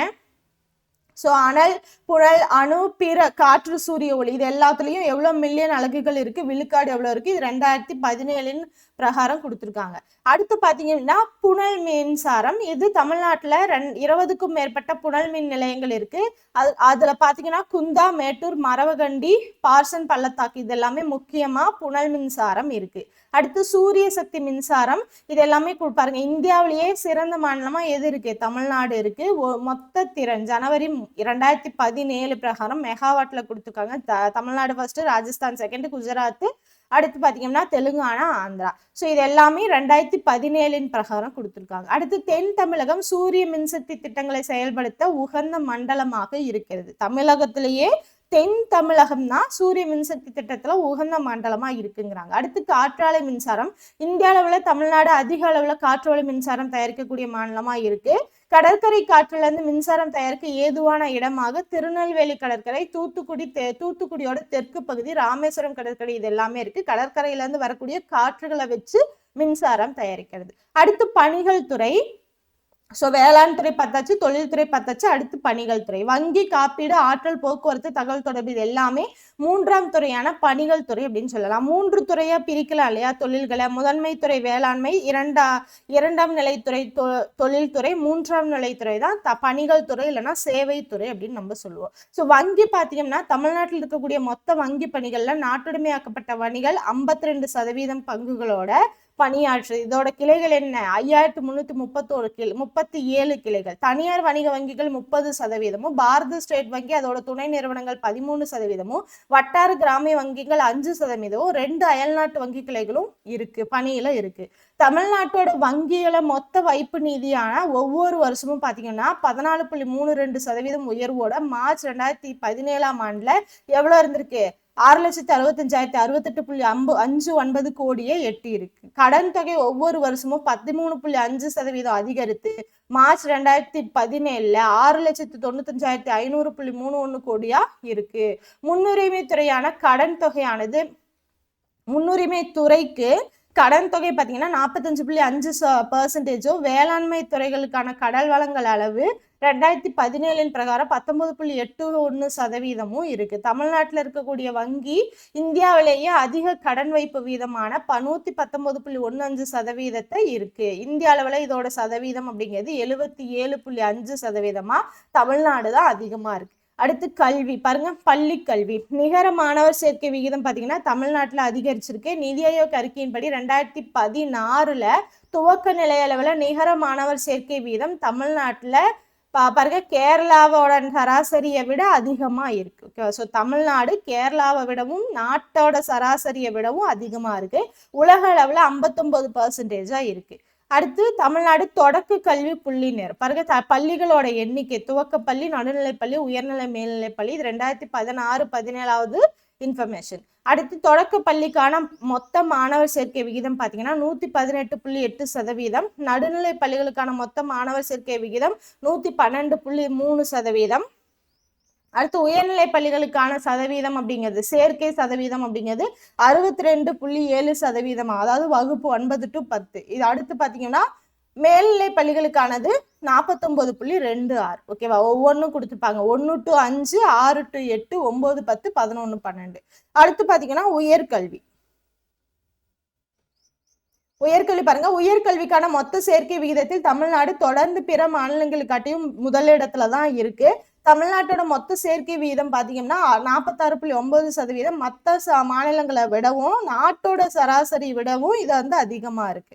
ஸோ தமிழ்நாடு இங்க இன்ஃபர்மேஷன் கொடுத்துருப்பாங்க பாருங்க. தமிழ்நாடு உயர்கல்வியில் மொத்த சேர்க்கை விகிதம் மாநிலம் 2015-16 16-17. ஓகேவா.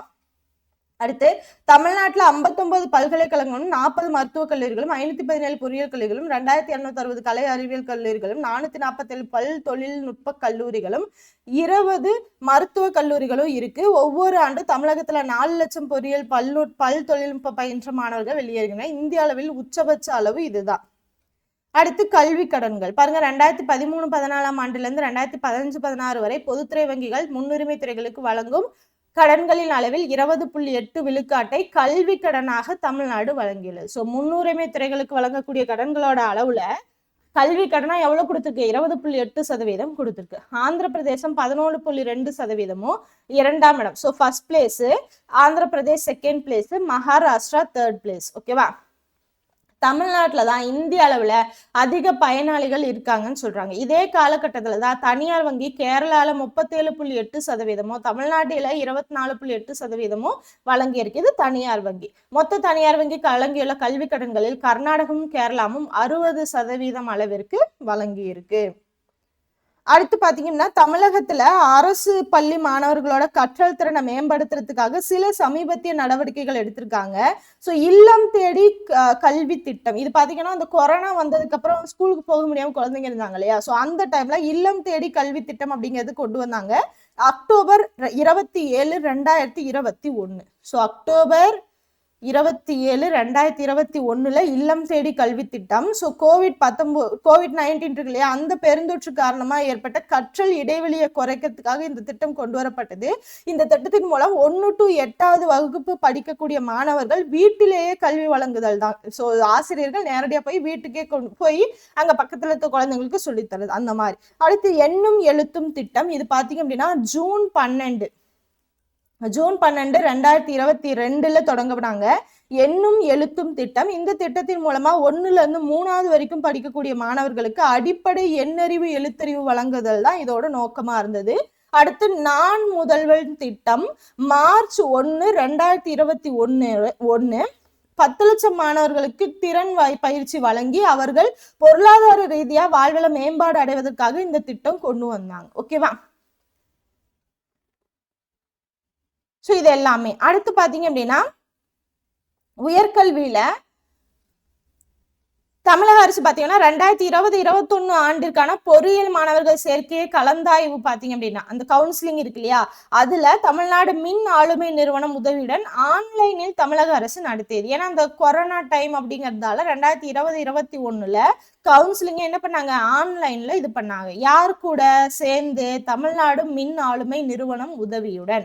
ஒவ்வொரு வருஷமும் தமிழகத்துல இருந்து 4 லட்சம் பொறியியல் மாணவர்கள் வெளியேறாங்க. இந்திய அளவுல அதிகபட்ச அளவு அப்படிங்கிறத பார்த்தோம். தேசிய கல்விக் கொள்கை 2020ல உயர்கல்விக்கான மாணவர்கள் சேர்க்கை விகிதம் அப்படிங்கிறது 2030க்குள்ள 50% அடையும் அப்படின்னு மத்திய அரசு தெரிவிச்சிருக்கு. ஓகேவா. அடுத்து உடல்நலம். தமிழ்நாடு 3 அடுக்கு உடல்நல அடிப்படை கட்டமைப்பை கொண்டிருக்கு. என்னென்ன அப்படின்னா, மருத்துவமனைகள், ஆரம்ப சுகாதார நிலையங்கள், சமூக நல மையங்கள். ஓகேவா. சோ 3 அடுக்கு உடல்நல அமைப்பு என்னென்ன அப்படின்னா, மருத்துவமனைகள், ஆரம்ப சுகாதார நிலையங்கள், சமூக நல மையங்கள். இந்த 3 தான். மார்ச் 2015 வருஷம் பாத்தீங்கன்னா தமிழகத்துல 34 மாவட்ட மருத்துவமனைகளும் 229 துணை மருத்துவமனைகளும் 1254 ஆரம்ப சுகாதார நிலையங்களும் 7555 துணை நிலையங்களும் 313 சமூக நல மையங்களும் இருந்திருக்கு. ஓகேவா. சோ தமிழக அரசு பாத்தீங்கன்னா மக்களுக்கு தேவையான மருத்துவ சேவையை அரசு மற்றும் தனியார் மருத்துவமனைகள், மருந்தகங்கள், அதுக்கப்புறம் ஆரம்ப சுகாதார நிலையங்கள் மூலம் என்ன பண்ணுது, வழங்கி வருது. ஆயுர்வேதா, சித்தா, அலோபதி, யுனானி மற்றும் ஹோமியோபதி சிகிச்சைகள் அப்படின்னு பல இது பாத்தீங்கன்னா அரசாங்கத்தால் அங்கீகரிக்கப்பட்ட, ஆதரவளிக்கப்பட்ட மாநிலங்கள் முழுவதுமே மருத்துவ வசதி கிடைக்குது. தமிழ்நாட்டுல முதன்மையான சுகாதார பிரச்சனைகளான காலரா, யானைக்கால் வியாதி, எய்ட்ஸ் போன்ற நோய்கள் முக்கியமா இருக்கு. தமிழ்நாட்டுல ஆட்டிசம், பெருமூளைவாதம், பிற வளர்ச்சி குறைபாடுகள் இருக்கிறவங்களுக்காக சிறப்பு காப்பீடு திட்டங்கள் இருக்கு. உலக அளவுல ஒப்புக்கொண்ட இலக்கான நிலையான வளர்ச்சி இலக்குகளை 2030க்குள்ள அடையறதுக்கு அரசு நடவடிக்கை எடுத்து வந்துகிட்டே இருக்கு. அரசு மருத்துவக் கல்லூரிகள் 36, மருத்துவக் கல்லூரிகளின் இணைந்த மருத்துவமனைகள் 62, ஆரம்ப சுகாதார நிலையங்கள் 1804, துணை சுகாதார நிலையங்கள் 8713, நகர்ப்புற சுகாதார நிலையங்கள் 463 இருக்கு.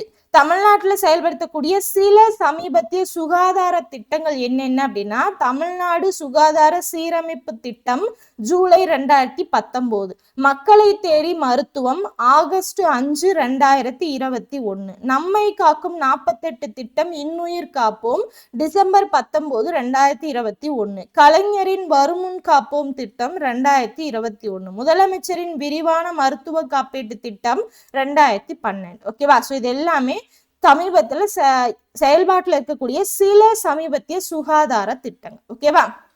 இதெல்லாம் நோட் பண்ணி வச்சுக்கோங்க. அடுத்து பாத்தீங்கன்னா தொலைத்தொடர்பு. இந்தியாவுல இணையத்துல பயன்பாட்டுல மகாராஷ்டிரா மாநிலம் தான் ஃபர்ஸ்ட் பிளேஸ்ல இருக்கு. ஓகேவா. சோ தகவல் தொடர்புல இணையத்தோட பயன்பாட்டுல மகாராஷ்டிரா தான் ஃபர்ஸ்ட் பிளேஸ். அந்த மாநிலத்துல 29.47 மில்லியன் இணைய பயன்பாட்டாளர்கள் இருக்காங்க. இதை தொடர்ந்து செகண்ட் பிளேஸ்ல தமிழ்நாடு இருக்கு.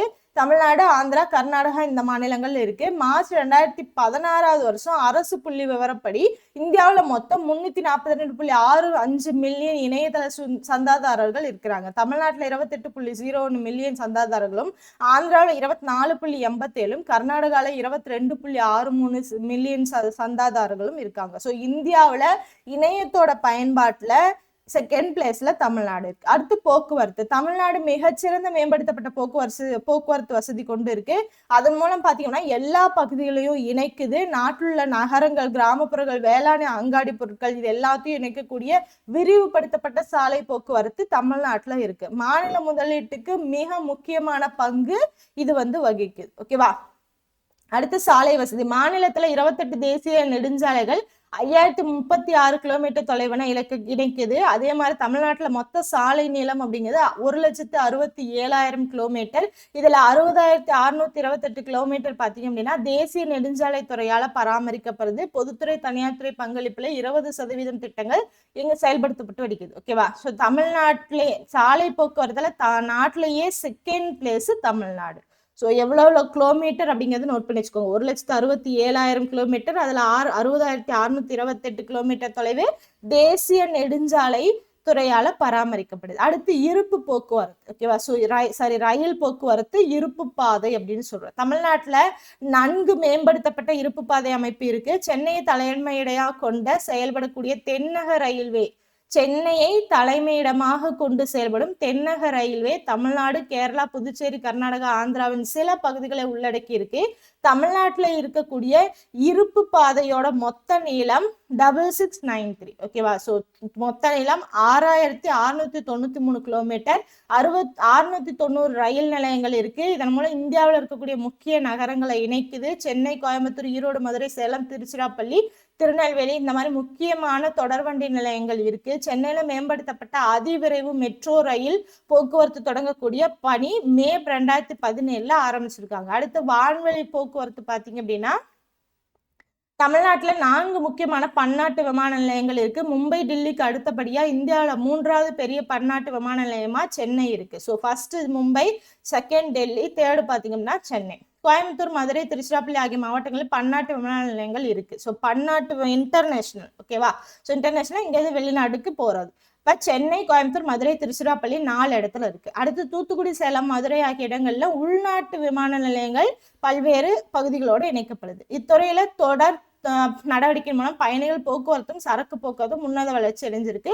ஒவ்வொரு வருஷமும் 18% வளர்ந்துகிட்டே தான் இருக்கு. அடுத்து துறைமுகங்கள்.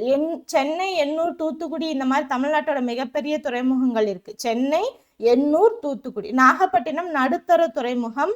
23 சிறிய துறைமுகங்கள் இருக்கு. ஸோ பெரிய துறைமுகங்கள் 3, நடுத்தர 1, சின்னதும் 23. இப்ப 73 பில்லியன் மெட்ரிக் டன் சரக்குகளை கையாளக்கூடிய திறன் இதுல இருக்கு. ஸோ இந்திய அளவுல 24%. அனைத்து சிறிய துறைமுகங்களும் தமிழ்நாடு கடல்சார் மையத்தால் நிர்வாகப்படுத்தப்படுகிறது. ஓகேவா? ஸோ அனைத்து சிறிய துறைமுகங்கள் பாத்தீங்கன்னா தமிழ்நாடு கடல்சார் மையத்தால நிர்வகிக்கப்படுகிறது.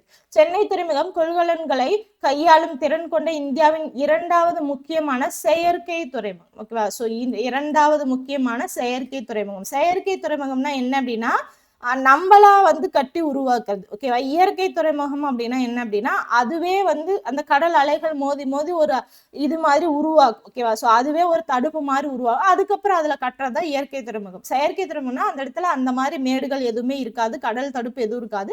அந்த இடத்துல நம்மளா கட்டுறது தான் செயற்கை துறைமுகம் அப்படின்னு சொல்லுவோம். ஓகேவா? ஸோ 4 லட்சம் வாகனங்களை கையாளக்கூடிய முனையமாக தற்போது மேம்படுத்தப்பட்டு அனைத்து விதமான நிலக்கரி, கனிம பொருட்கள் போக்குவரத்தையும் இந்த இது கையாளுது. ஓகேவா? ஸோ செகண்ட் பிளேஸ்ல இருக்கு சென்னை.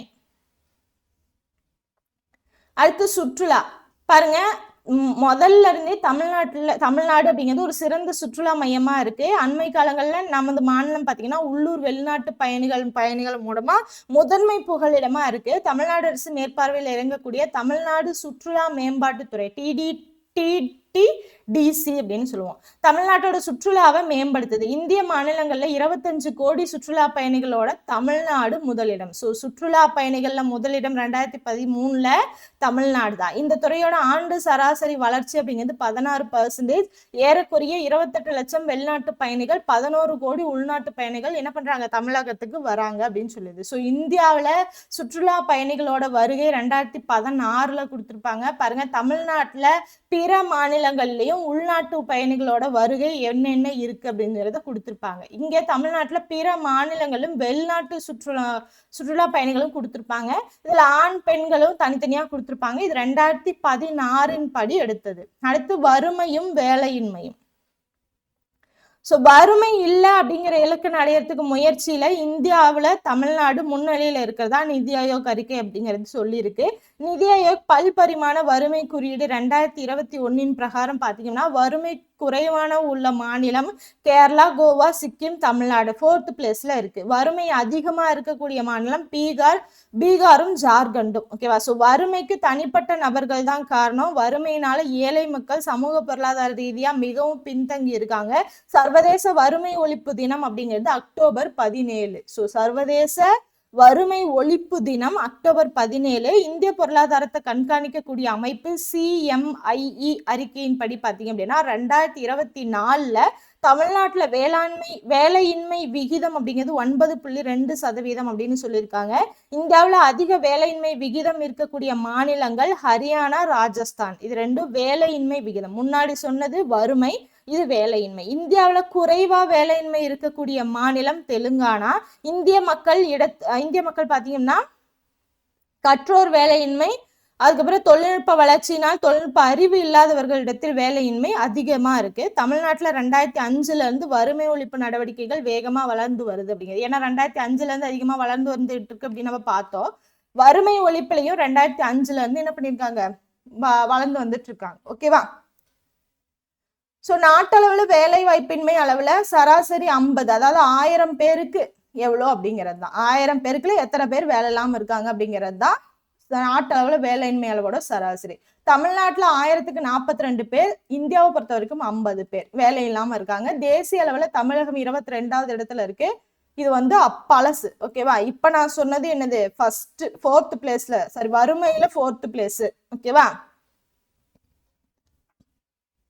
வறுமையில 4th பிளேஸ். அடுத்து அவற்றை முழுமையாக அறிவதன் மூலம் பாத்தீங்கன்னா வேலை வாய்ப்பை பற்றி என்னென்ன அறிஞ்சுக்கலாம் அப்படின்னு சொல்லியிருக்காங்க. தமிழ்நாடு இந்தியாவோட வளமான மாநிலங்கள்ல ஒன்று. 1994வது ஆண்டுல இருந்து நமது மாநிலம் வறுமையின் நிலையான சரிவை சந்தித்து வருகிறது. ஸோ வறுமையில இருக்கு, பட் அதை மீட்கிறதுக்கு என்ன பண்ணிருக்கோம், 2005ல இருந்து அதிகமா வளர்ந்துகிட்டே வரும். பிற மாநிலங்களோட ஒப்பிடும்போது தமிழ்நாட்டோட வறுமை அளவு குறைவாதான் இருக்கு. பணிகள் துறை வளர்ச்சியினால 2005க்கு பிறகு இந்தியாவில் மிக வேகமாக வளர்ந்து வரக்கூடிய மாநிலமா தமிழ்நாடு இருக்கு. ஓகேவா? ஸோ இதுதான் இந்த இன்ஃபர்மேஷன்ல சொல்லியிருப்பாங்க. ஸோ வறுமை ஒப்பீடு, பிற மாநிலங்களோட ஒப்பீடுலாம் கொடுத்துருப்பாங்க. தொகுப்புரை நம்ம என்னென்ன இன்னும் படிச்சோம் அப்படிங்கிறத சொல்லியிருப்பாங்க. நம்ம எக்ஸ்ட்ராவா படிக்க வேண்டியது இந்த பிற்சேர்க்கை அப்படிங்கிறது தான். ஓகேவா? 2011வது வருஷ கணக்கெடுப்பின்படி கொடுத்திருப்பாங்க. மொத்த மக்கள் தொகை அப்படிங்கிறது பாருங்க எவ்வளவு கொடுத்திருக்காங்க, 7,21,38,958 மொத்த மக்கள் தொகை. இது எல்லாமே 2011 படி கணக்கு. ஸோ ஃபுல்லா அப்படியே டேபிள் காலமா நோட் பண்ணி வச்சுக்கோங்க 2011 படி அப்படின்னு. ஆண்கள் பாத்தீங்க அப்படின்னா 3,61,58,871, பெண்கள் 5,59,80,87. பிறப்பு விகிதம் 1000 பேருக்கு 15.7, இறப்பு விகிதம் 1000 பேருக்கு 7.4, வளர்ச்சி விகிதம் 8.3. அதிக மக்கள் தொகையுடைய மாவட்டங்கள் சென்னை, காஞ்சிபுரம், வேலூர், திருவள்ளூர். குறைவான மக்கள் தொகையுடைய மாவட்டங்கள் பெரம்பலூர், நீலகிரி, அரியலூர், தேனி. மக்கள் தொகை அடர்த்தி 555 அப்படிங்கிறது 2011ல, 480 அப்படிங்கிறது 2001ல. மிக அதிக அடர்த்தி எங்க இருக்கு அப்படின்னா சென்னையில 26,903, கன்னியாகுமரியில இது வந்து கம்மி 1106. குறைவான அடர்த்தி இருக்கக்கூடியது நீலகிரி 288, திருச்சிராப்பள்ளி 602. பாலின விகிதம் பாத்தீங்கன்னா 995 பெண்கள், 987 ஆண்கள். இது 2011ல, இது 987 பெண்கள், இது 2001ல, இது 2011ல. அதிக பாலின விகிதம் கொண்ட மாவட்டங்கள் நீலகிரி, கன்னியாகுமரி, நாகப்பட்டினம். குறைவான பாலின விகிதம் கொண்ட மாவட்டங்கள் தேனி, தர்மபுரி. குழந்தை பாலின விகிதம் 946 பெண் குழந்தைகள், 942 பெண் குழந்தைகள். இது வந்து பாலின விகிதம் 0 to 6 வயதுக்குட்பட்டவர்கள். அதிக குழந்தை பாலின விகிதம் கொண்ட மாவட்டங்கள் நீலகிரி, கன்னியாகுமரி. குறைவான இது பாத்தீங்கன்னா கடலூர், அரியலூர். எழுத்தறிவு விகிதம் கொடுத்திருப்பாங்க. ஆண் எழுத்தறிவு விகிதம், பெண் எழுத்தறிவு, இதெல்லாம் நம்ம ஆல்ரெடி பார்த்ததுதான். 2001 நமக்கு தெரிஞ்சிருக்காது, ஏன்னா இதை தான் நம்ம பார்த்திருப்போம். அதிக எழுத்தறிவு கொண்ட விகிதம் பாத்தீங்கன்னா கன்னியாகுமரி, சென்னை. குறைந்த எழுத்தறிவு விகிதம் கொண்டது தர்மபுரி, அரியலூர். ஸோ இதெல்லாமே நான் முன்னாடியே இன்ஃபர்மேஷன் கொடுத்துருப்பேன், இருந்தாலுமே இங்க நோட் பண்ணி வச்சுக்கோங்க. இது ஃபுல்லாவே 2011 படி இருக்கக்கூடிய விஷயங்கள். இந்த டேபிள் காலம் ரொம்ப ரொம்ப முக்கியமானது. ஓகேவா? ஸோ ஃபுல்லா அவ்வளவுதான். இதோட பாத்தீங்கன்னா இந்த இது முடிஞ்சது, தமிழ்நாட்டு பொருளாதாரம் அப்படிங்கிறது முடிஞ்சது. ஸோ தமிழ்நாட்டு பொருளாதாரத்துல என்னென்ன நீங்க படிச்சீங்க அப்படிங்கறத ரீகால் பண்ணி பாருங்க. ஓகேவா? என்னென்ன படிச்சோம், தமிழ்நாட்டோட சிறப்பு என்ன, செயல்பாடு என்ன, இயற்கை வளங்கள் என்னென்ன இருக்கு, மக்கள் தொகை, மக்கள் அடர்த்தி, நகரமயமாதல், மொத்த மாநில உள்நாட்டு உற்பத்தி, வேளாண்மை, தொழில்துறை, இதுல எல்லாமே எந்தெந்த இடத்துல எந்த தொழில் வந்து சிறப்பா இருக்கு, பணிகள் துறை, ஆற்றல் மூலங்கள் என்னென்ன, சுற்றுலா, வறுமை, வேலையின்மை, இது எல்லாத்தையும் ஃபுல் அண்ட் ஃபுல் படிச்சோம். எந்த இடத்துல எந்த பிளேஸ்ல இருக்கு, எவ்வளவு பர்சன்டேஜ், இது அதுக்கப்புறம் எவ்வளோ அந்த ரூபாயில கொடுத்துருப்பாங்க, டாலர்ல கொடுத்துருப்பாங்க, இந்த மாதிரி இன்ஃபர்மேஷன் எல்லாமே நிறைய இருக்கும். ஓகேவா? ஸோ இந்த மாதிரி இன்ஃபர்மேஷன் இருக்கிறது தான் ரொம்ப ரொம்ப முக்கியம். டேட்டாஸ் ரொம்ப ரொம்ப முக்கியம். ஓகேவா? ஸோ இது எதுவுமே நீங்க கன்சிடர் பண்ண வேணாம், இந்த டேட்டாஸ் அப்படிங்கிறது ரொம்ப முக்கியம். ஃபுல் அண்ட் ஃபுல் அந்த இயரை போட்டு தெளிவா நோட் பண்ணி வச்சுக்கோங்க. ஓகேவா? ஸோ இந்த கம்பல்சரியா இதுல இருந்து கேள்விகள் வரும், அதனால தெளிவா நோட் பண்ணி வச்சுக்கோங்க. ஓகேவா? ஸோ அடுத்த கிளாஸ் பார்க்கலாம். இந்த கிளாஸ் எந்த அளவுக்கு உங்களுக்கு யூஸ்ஃபுல்லா இருந்து சொல்லிட்டு கமெண்ட் பாக்ஸ்ல கமெண்ட் பண்ணுங்க. நம்ம அடுத்தடுத்து எக்கனாமிக்ஸ் கிளாஸ்ல பார்க்கலாம். தேங்க்யூ.